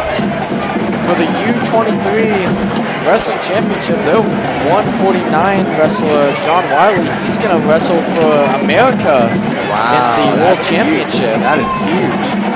No, it's not relevant at all, but a shout out to OU's wrestling. I mean, we're in Sooner country right now, so. The original starter was Johnson out of Iowa State, but he has an injury. So Wiley, the second place at the trials, is going to take over. So here we go, first down and 10 for the Plainsmen. We're still keeping Robinson to the in. right. And Robinson with the handoff to Carmona. And Carmona's going to get swallowed up once again. We're gaining about 1 or 2. Brings up a Plainsman second down. And we got Laundry out in the field. It's a flag.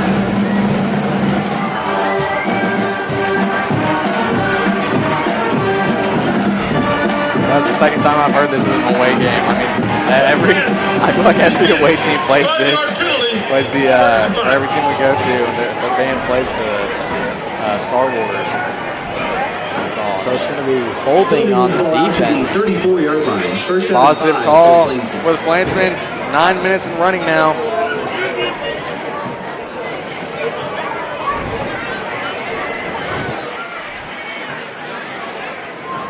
Trips to the right, 1 to the left. Here comes the blitz. And Robinson has a man picked off by Norman High. That's his third interception of the night. Norman High going to be back on offense.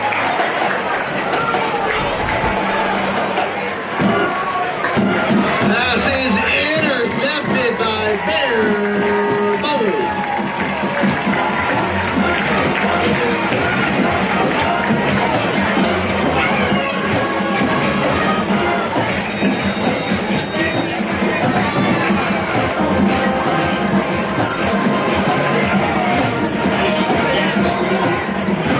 After the interception, 1st and 10 for the Tigers at their 49. So here we go, Carson. After the interception, it's 1st down and 10 from their own 49. Tigers come up big once again. Church to the left, one to the right. Looks like Enid's going to take out Holden. I believe in comes in Anthony Herrera. And another handoff, and he has an opening gain of about, they're going about 4-yard gain, 3 or 4 yard gain, brings up a 2nd down, 7.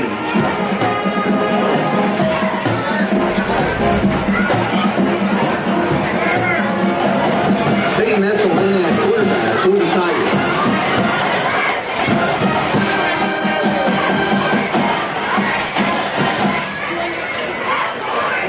So here we go, 2nd down, under pressure, and that one almost picked off by Enid. Pressured by Herrera. It looks like Norman High puts in their backup quarterback, number 19. That's Peyton Esto, the sophomore.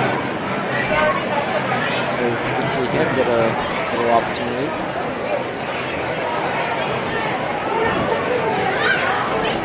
So here we go, 3rd down and 7. Incompletion brings up 3rd down and 6 for the Tigers.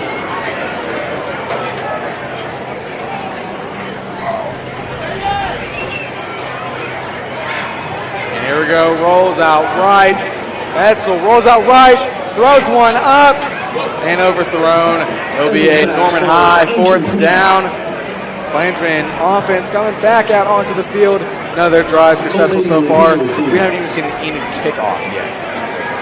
First time since week 4 against Deer Creek. A tough loss, 49-0. It's already 42-0 in the 3rd quarter. We still got another quarter to play. Not what you want to see. Not what you want to see for the Plainsmen tonight. After the completion, it's 4th down and 6 for the Tigers.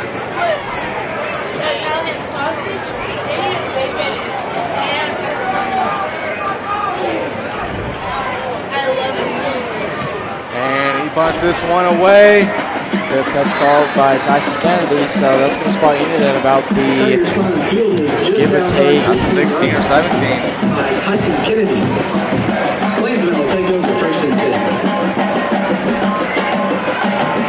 This week is the EHS. Well, Liam, what's it looking like for the Pacers? Well, I'm waiting for the live stream right now, but from what it looks like, it is bases loaded, 1 out, bottom of the 8th. Pacers need a miracle here.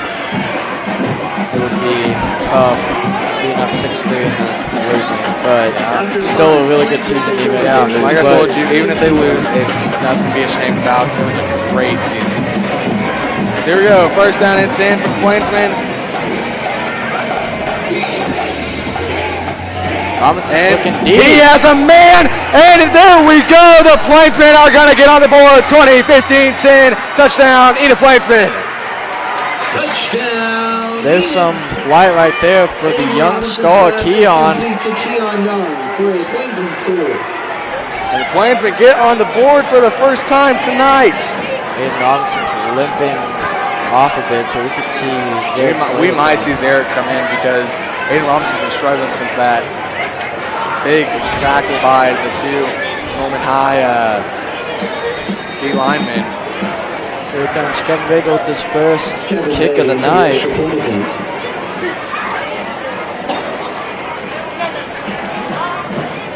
So here we go. And Vega should have this one. And it's good. It is good. It was 7:06 remaining in the little sign of life for Enid right there. Yeah, I mean, looking to improve the score a little more. And that was a strikeout for the Pacers, so now the bases are still loaded, but 2 outs. Here we go. This is all or nothing for the Pacers. Doing whatever they can to keep their state hopes alive. Yeah.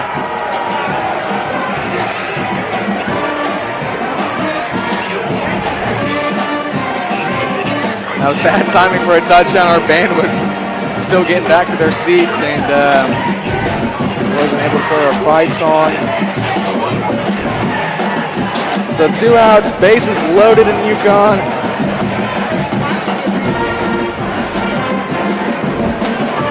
So 7:06 left. Plainsmen trailing 7-42 to the Norman High Tigers.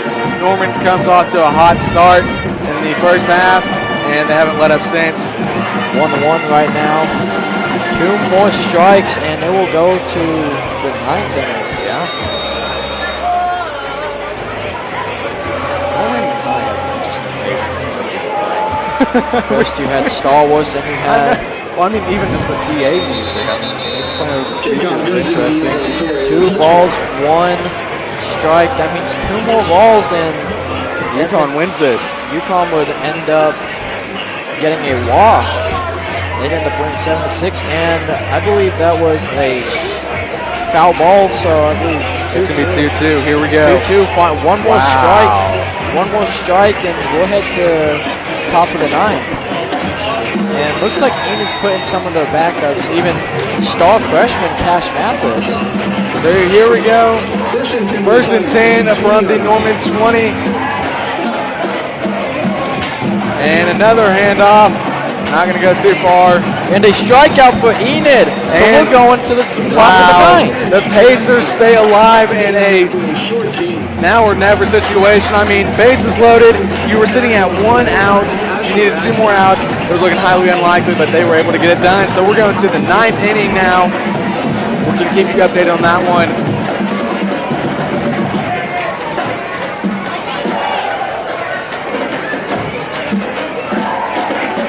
It's up 2nd and 9 for the Tigers.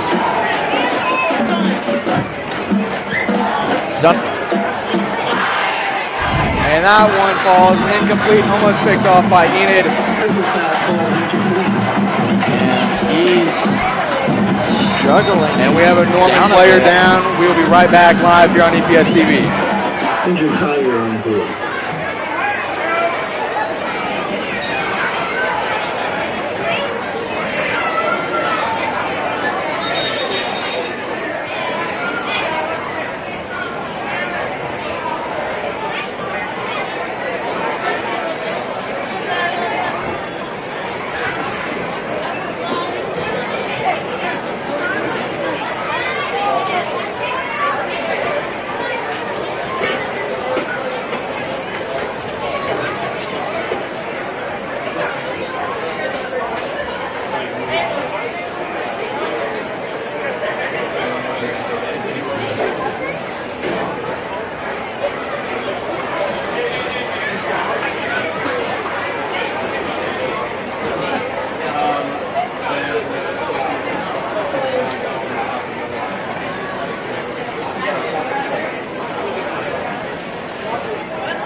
Ladies and gentlemen, this time it's going to be a little bit more extra than we thought. We will be right back here on EPS TV.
Ladies and gentlemen, we apologize about the extended injury delay. EMS stat had to come onto the field.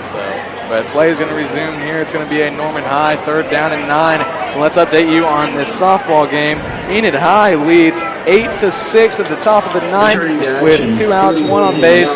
So 2 on base. 2 on base now. So 1 and 2, first and second base.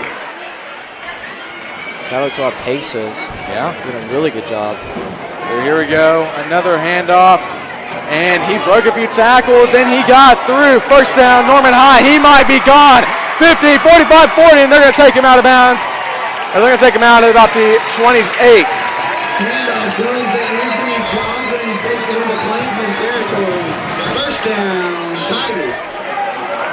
It's going to be a Norman. And I think that was a home run for Enid. Wow. The Pacers, I believe they got a home run. They are celebrating right now on home plate.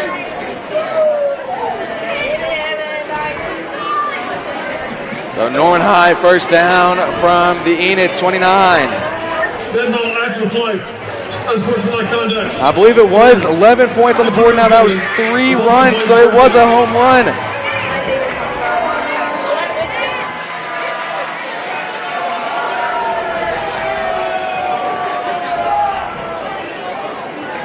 Penalty moves the ball back to the 44-yard line. 1st and 10 for the Tigers.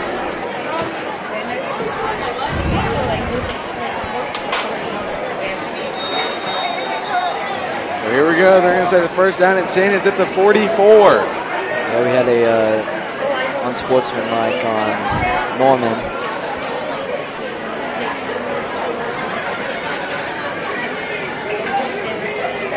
Low snap, and he might be gone. And he's going to be out of bounds at the 25.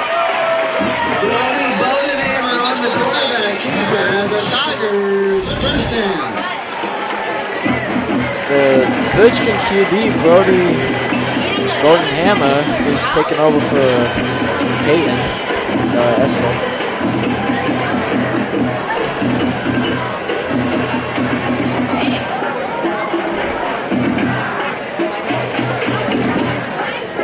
First down and 10 for the Tigers. High snap, fake the runoff, and he's going to be sacked. A little bit of a miscommunication, and it's going to result in a sack by Holden. Yeah.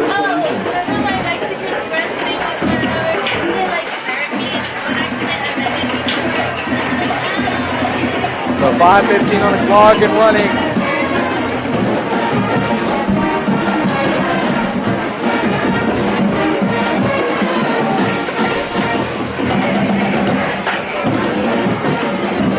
Rolls right. And he has a man. First down, and that's not first down, but back to the original line of scrimmage.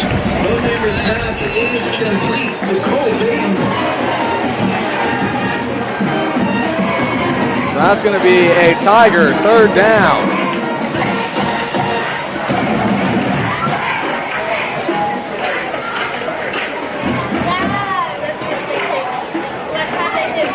So here we go, 3rd down and 10. 3rd down and 7 for the Tigers. 3rd down and 7 for the Norman Tigers. Here we go. Going for another handoff. And he's going to get sacked behind the line of scrimmage. It's going to be a Norman High 4th down. You might see some Plainsmen offense on the field once again.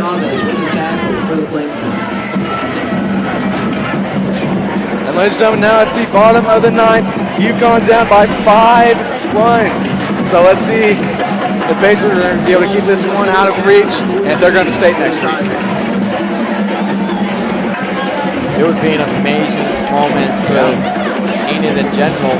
For the softball team, making it back to state since 2005. And we're hoping to have an update for you by the end of this quarter. So here we go. Murphy steps back.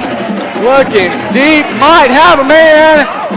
And almost intercepted by Enid High.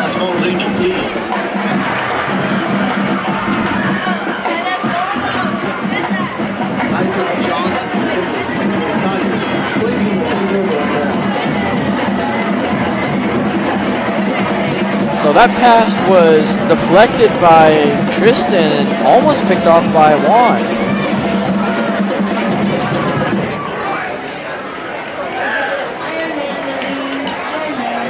So Enid's going to get the ball Takes over at the after 31-yard line, first and 10. 4th down stop.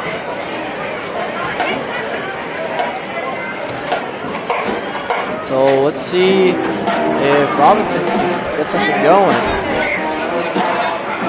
He's going deep and incomplete. Little overthrown for Tyson Kennedy. So here we go. That's going to be a Plainsman 3rd down.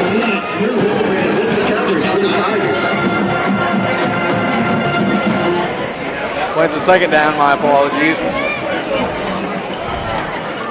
And here we go. It's going to be 2nd down and 10 from their own 31. Incompletion brings up 2nd down and 10 for the Plainsmen.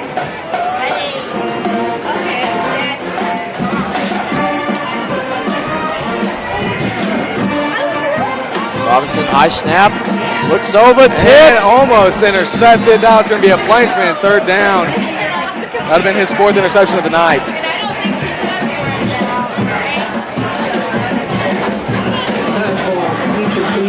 Speaking of which, Liam, let's check up on the softball team. Let's do that, Carson. Let's see. 1 out and no one on bases yet, so it's all or nothing for the Lady Millers here. 2 more outs away. And here we go. Robinson looking for a man, has him and slips out of bounds. He's going to be a yard short of the 1st down. You might as well go for this. Yeah. 2 more outs away, and they make it to state. Who would they even be going up against? I have no idea yet. That'll be determined next week. We'll be able to bring you more updates about that coming up next week.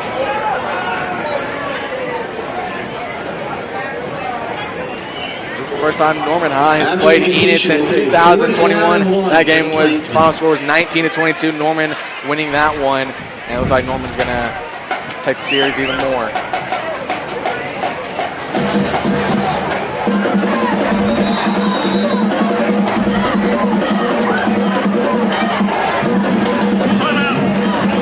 And It's going to be an Enid timeout.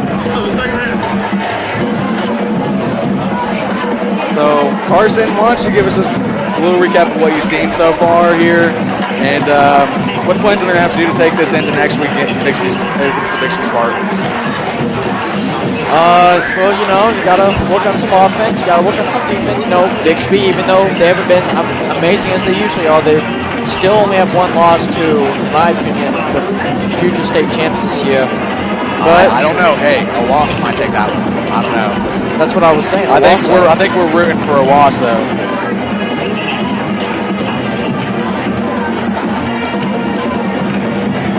I mean, even if it's a blowout against Bixby, as long as we try our best, because we lose that game, we'll fall to 2-5. But there still is hope, because you know you could beat Edmond North, you could beat Moore, you could possibly have an upset against Jinx. But it's high school football; you never know. It's college football sometimes. It's not the NFL. Yeah. Returning to action, it's a 4th down and 1 for the Plainsmen.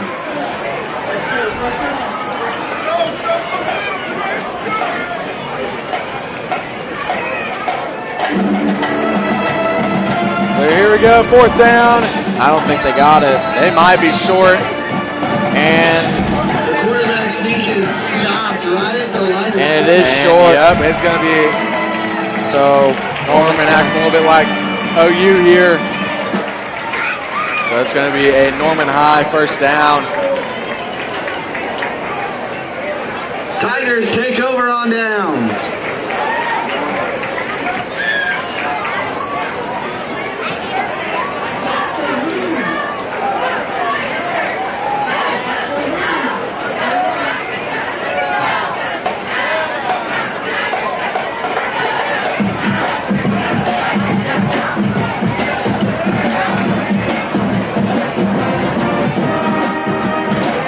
Well, Liam, what's the score looking like right now? Give me just 1 second. I mean, I think it's pretty good. I think the Pacers might have this one in the bag. You never know, though. You never know. Yeah, of course, you never know. Looks under pressure, he rolls out right, and he has a man that might be caught out of bounds. But flag on the play. Neighbors pass is So at the bottom of the ninth, you have 1 on third base and 1 out. UConn already scored 1 run, so it's 7-11. Looking to make it maybe 8-11 with another run. Enid only needs 2 more outs. 2 more. That's all they need. So here we go. Norman High, first down and 10 from the Enid 41.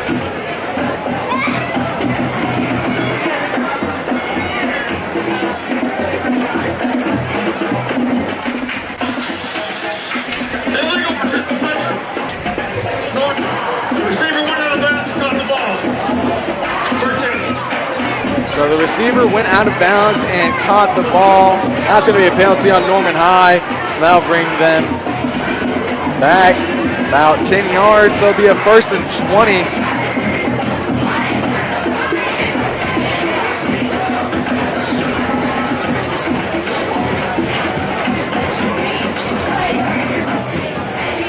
Building moves the ball back to the Tiger 44-yard line.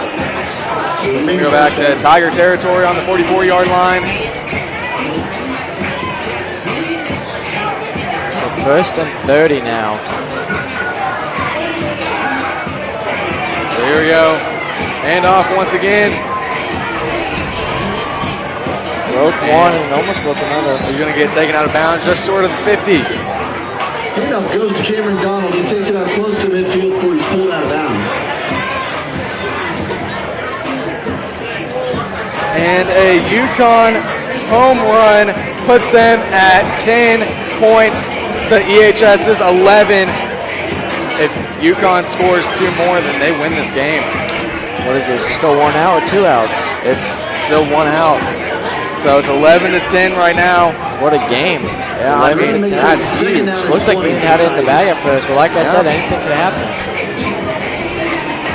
So here we go, 2nd down and 21 from the Tiger 49.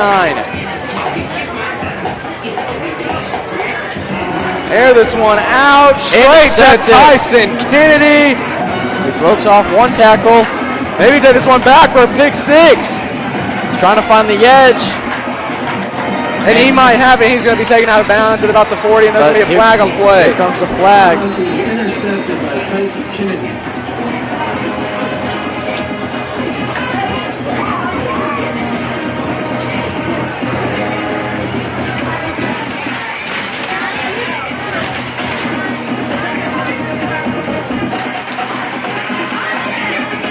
So a big interception by number 5, the junior Tyson Kennedy. And that's going to put Enid first down at their own 49. Penalty moves the ball back to the Plainsmen 49-yard line. It'll be 1st and 10 for Enid.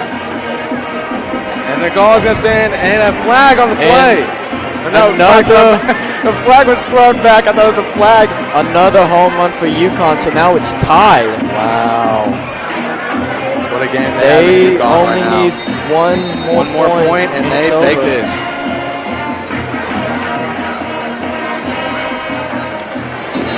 And we have another flag. And it's going to be a false start on the Plainsmen. It's going to push them back 5 yards for a 1st down and 15.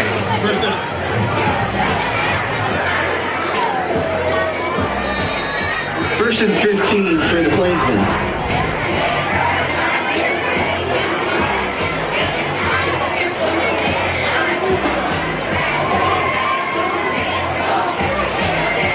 Robinson takes snap, throws it over, and tipped. Incomplete, brings up 2nd down and 15. Robinson's pass falls incomplete. Tyson Kennedy, the intended receiver.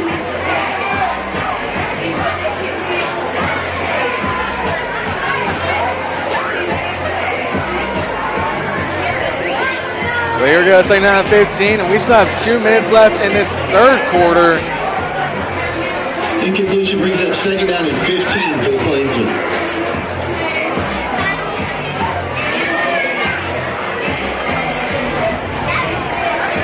So here we go, Robinson steps back. Looking for Tyson Kennedy, he has him. Plainsman, 1st down on the play. No, he dropped it. Tried to recover it, but he dropped it. Wow, they're calling incomplete. Knocked out of his hands.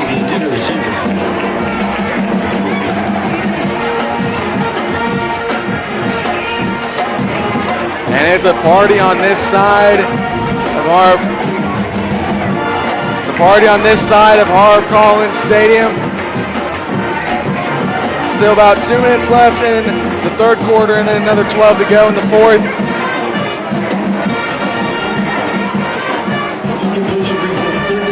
So let's see what the Plainsmen can do on 3rd and 15. Robinson steps back, has Zaire, and it's picked off by Norman High. That's his 4th pick thrown Are today. they taking lessons from Oklahoma or something? I mean, we've seen so many of those Oklahoma tip pass interceptions before, and now Norman High offense back on the field once again. That's Aiden Robinson's about 4th or 5th interception. We still have the 4th quarter. Yeah, still. So still 1 out, bottom of the 9th, 1 on first, still tied 11-11.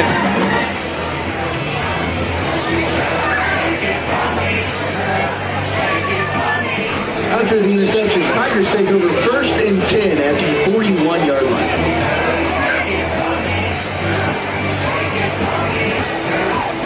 So 1st down and 10 for the Tigers. Hand off up the middle and get about a yard right there. Terrence Jackson, he's got to gain a 1 before he's pulled down.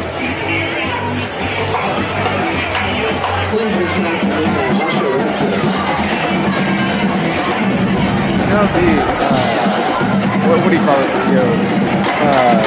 Northern Line's supposed to be out tonight. I hope we can see some on the way home. That'd be cool. I have a friend that lives in Ohio.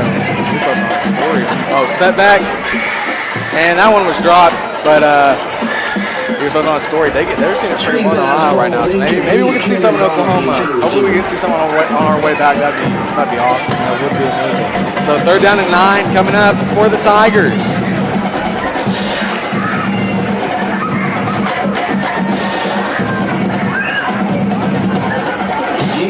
Brings up 3rd down and 9 for the Tigers.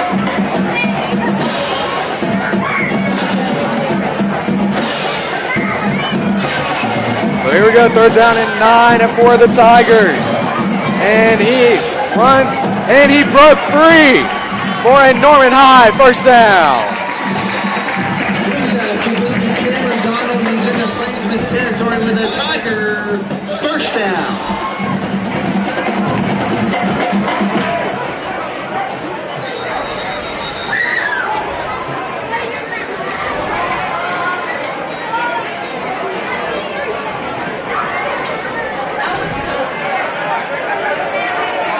So it'll be 1st down and 10 from the Enid 35.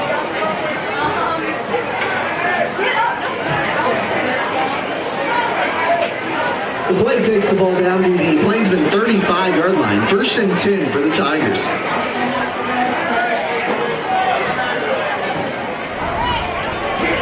So they're going to go to the top of the 10th now, tied 11-11. What a amazing game over there. Yeah, that is. We might not have the final score update for you. We've been saying that since the end of the 1st quarter. We might not have it for you. They keep going to extra innings. So it's going to be 2nd and 10, and looks like they're just going to let the 3rd quarter run out.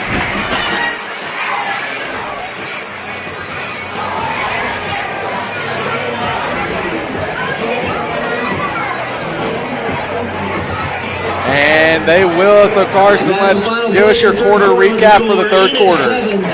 Well, you at least got a score, and you ended up picking them off again, but, that tipped pass by Zaire, just, mistakes like that happen. Yeah, There's not really much to say. It's mistakes they're going to have to fix before next week at Bixby, because Bixby will take advantage of those plus some. So you're going to have to watch for Bixby next week. Very tough team and a very tough game that's going to be happening in Enid next week. Yeah, definitely.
So, ladies and gentlemen, here we go. It's 2nd down and 10. Start of the final 12 of this game.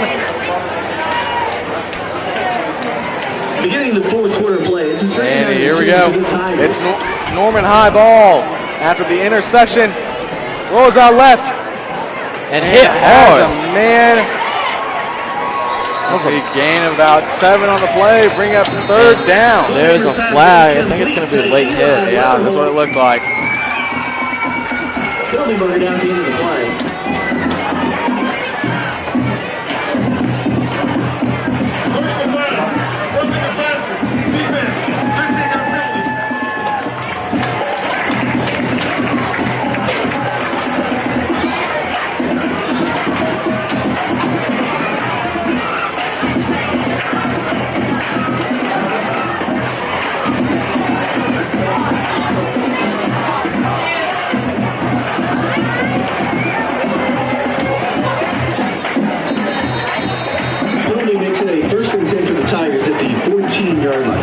So after that flag, it's going to be 1st and goal now. Hand off the middle. And Norman's still pushing their way up. And they're going to call 1st and 10, actually 4 yards short of the 10-yard line. So it's not going to be 1st and goal quite yet. 2nd down.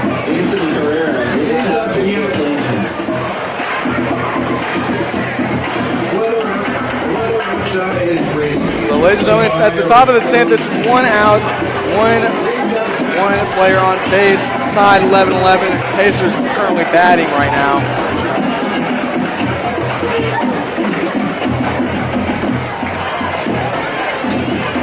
So here we go, 2nd down and 11. And another run. Stiff arming his And way, he's just fighting breaking his all way. these tackles, and he's going to get a big gain on that. It'll be a 1st down. Close to the line of game. Tackle by Tyson Kennedy.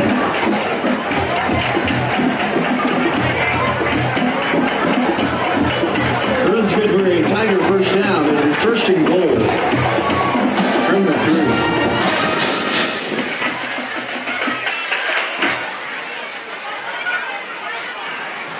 So here we go, 1st down and 3 for the Tigers. So it's going to be 1st and goal, 3 yards to go. In the backfield by himself. Hands it off. Running up the middle, touchdown, Norman High. Touchdown, Tigers. Handoff goes up the middle to Anthony Johnson and sends it in for a no score.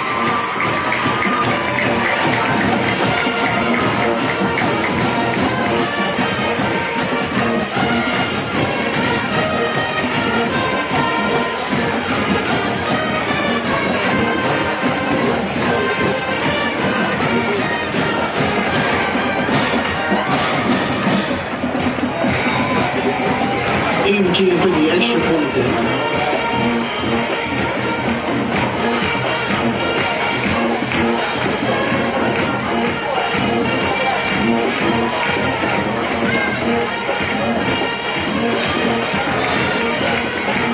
The extra point is good, and with 10:24 remaining in the ballgame, your score, 7, Norman 49. So here we go. Norman gets the extra point. It's 49-7. Norman just came out of the gate swinging tonight, and they are going to leave Norman with a win here tonight. It's better than 49-0. That's fair. So as long as Plainsmen got some points on the board, it's all good.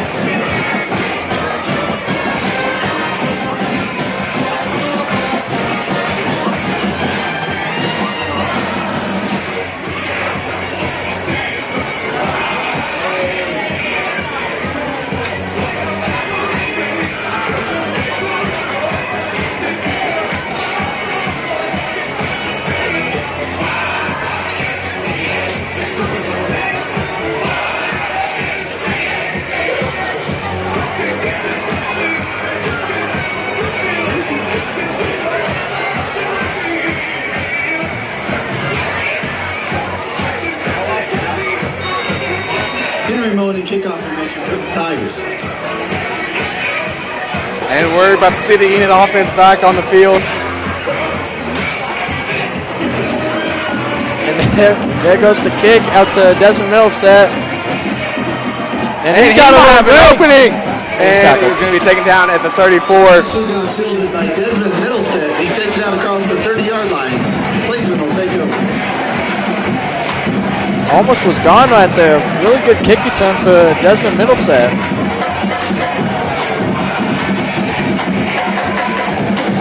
Really good return by him out to the 35. Liam, what's the score looking like for the Pacers right now? Let's check that out real fast. Why are you laughing? We're having a fun time up here. It's a fun time up here. Like I told him, one actually keep things positive around here despite the score. So 2 outs, top of the 10th, 1 on second base. So here we go, Plainsmen, first down.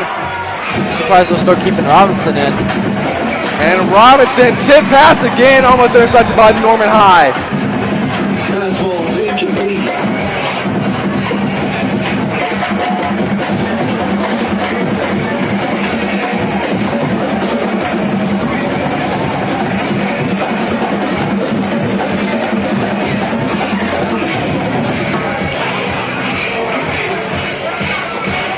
Incompletion brings up 2nd and 10 for the Plainsmen.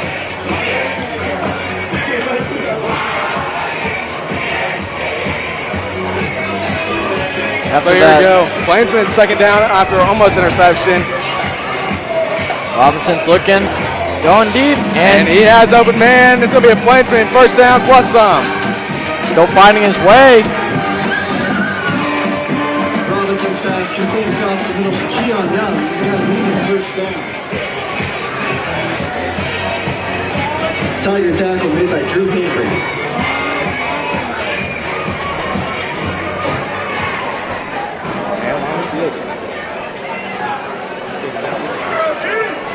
There we go, Plainsman first down from about the 41.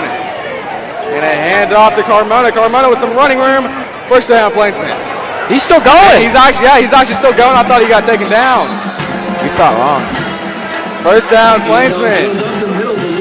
I did, in fact, think wrong. I thought I took a glance off for a second. And, yeah, I got it.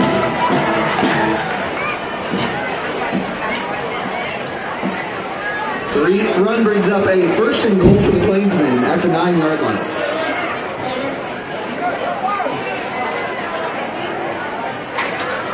So here we go, Plainsmen in a good spot to get another score on the board. So Plainsmen first down and goal. Robinson rolls left, looking for a man, and I think that pass is complete, and it'll be on about the 2-yard line. Robinson's pass is complete. Keon Young just shy of the goal line.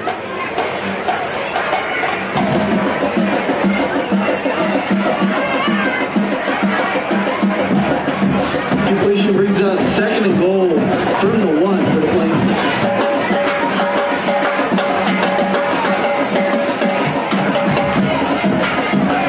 So here we go, second down and goal.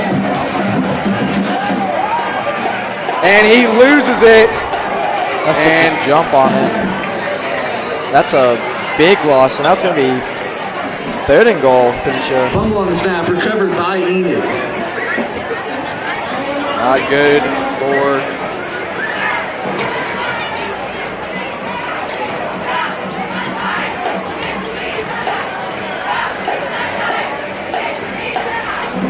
The loss makes it 3rd and goal for the Plainsmen from the 20-yard line. And it's going to be a 3rd down and goal. 3rd and long. Look for 4 verticals here. High snap again. And he got him, but it will not be a goal. Go for it at this point. 7 minutes, 18 seconds left. On the sideline, Delaney Slater.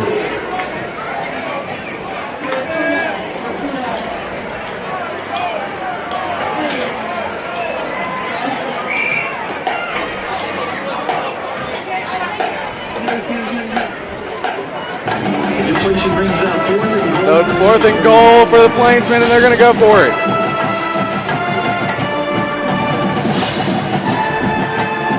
Put Taiki at running back. TK, running back. And I believe, yeah, Norman is Going to call a timeout. Make sure they don't allow Enid to score again. So let's see if we have a final score from UConn yet. 2 on base, 1 on first, 1 on second, 1 out. Still tied 11-11 at the bottom of the 10th, so UConn has it. And looking to take this one. Remember, any point that is scored by UConn wins them the game.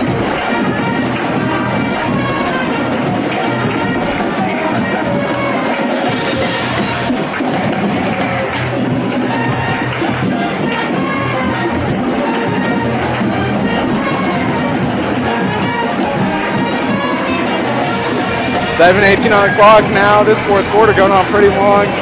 About 9:36 now. It'll be a little bit of a late night for us broadcasting folks and band and football and cheer and prom and trainers. I mean, everyone that makes everything happen behind the scenes. It's a very long night for them tonight, and we have swimming tomorrow. I don't know what you're talking about. I wish. Returning to action. So here we go. It's still going to be 4th and goal. I'm staying home. I did my work. So Robinson with Carmona to his left. Changing up the play. 15 seconds on the game clock.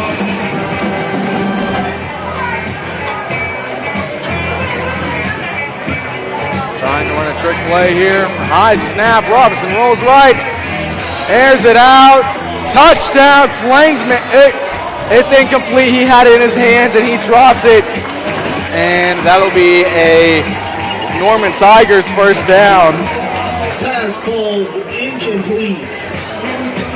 Center on the intended receiver. Tigers take over on down.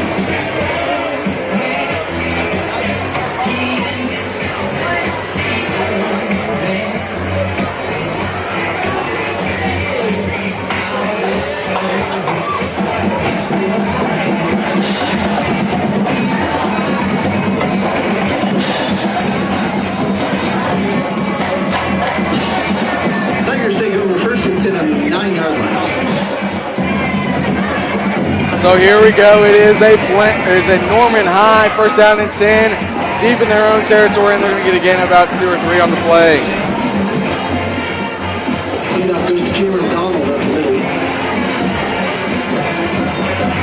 Hartman Warman in at quarterback for the Tigers. Even though Enid's down by a lot, we're still having some fun up here, though. Still having a ton of fun up here. We were dancing from YMCA just a minute ago. That was pretty fun. Dominic Harmon having some fun with him, too.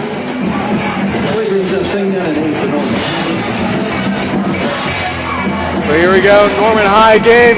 This had a wide open run. And on the quarterback keeper, first down, Norman High. First down.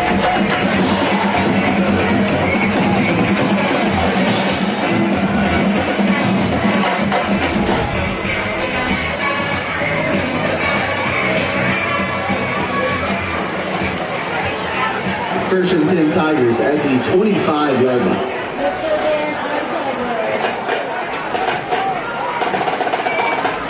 First down, Norman High. Here we go, step back, has an open man. He's going to get a gain of about 6 on the play. Brings up second down and 4. Tackle on the play by Gabe Goodpasture.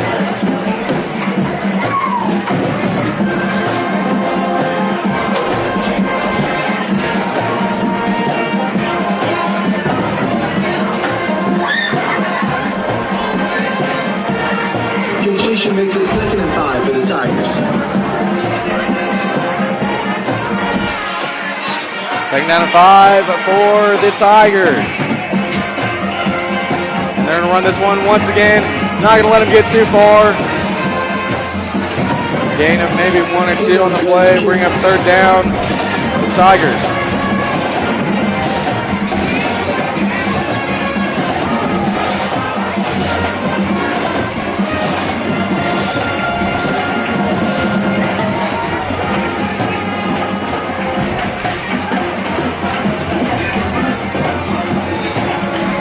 down and 5 coming up for the Tigers.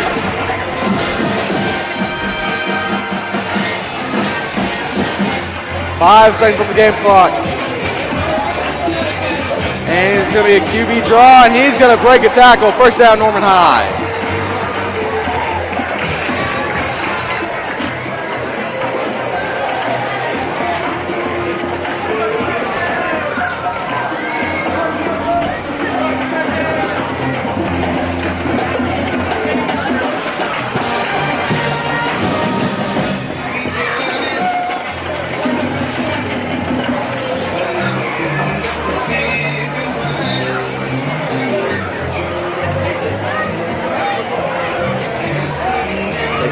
He's going to hand that off. And that's going to be a gain of about 8 on the play. Brings up second down.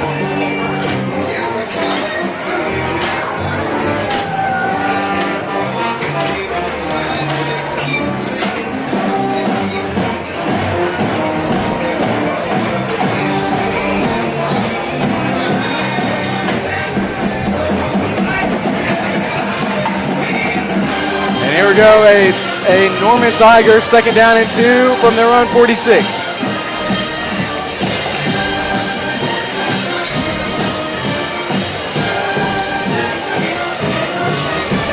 And here we go. Murphy steps back, has an open man, and that one is tipped out of bounds. Brings up third down and 2.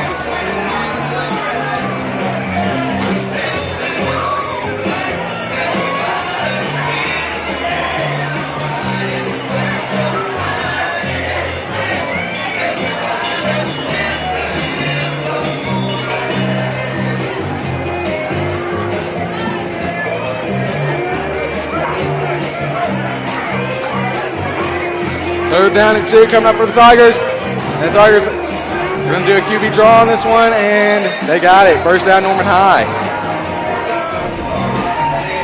What's the softball school looking like? Let's see. Let's check in on that. And EHS has 12. UConn with 11. Top of the 11th. They just keep going.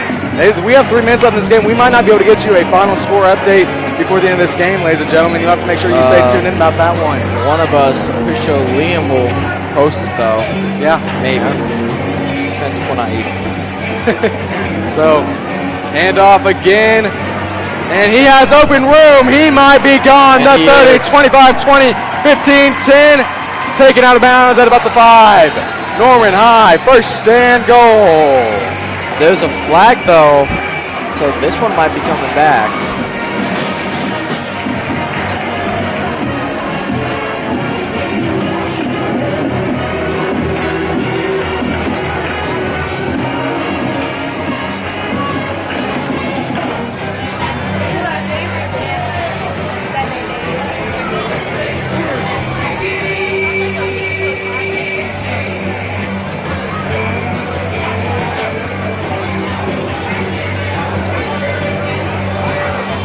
And that is going to get taken back. Still going to be a first down and 10, but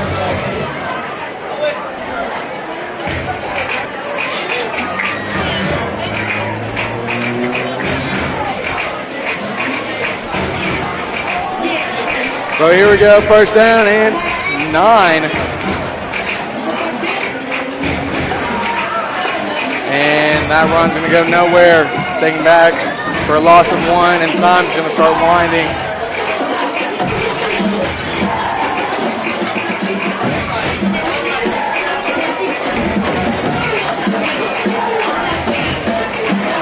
Here we go, second down and 11 now, loss of 2.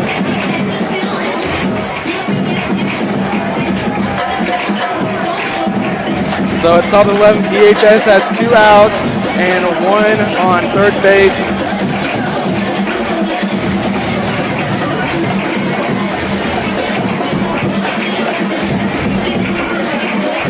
And here we go, they're going to run up the middle. And they're actually going to fake it.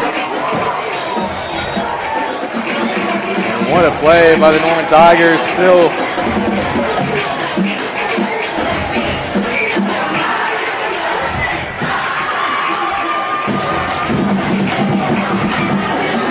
So third down and I'm going to say about 5 coming up. So less than 90 seconds. We're going to let this clock run down.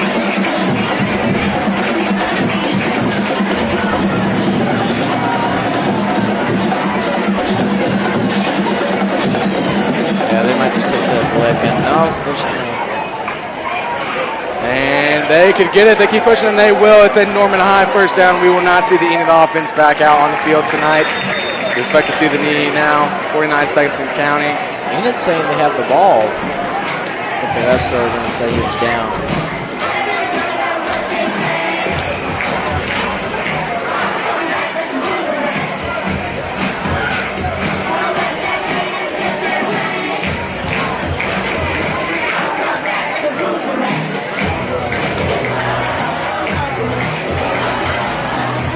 So first down now for the Tigers, and they're going to keep running it.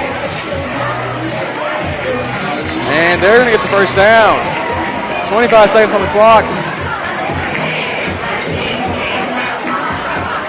And they're coming to shake hands, so that's...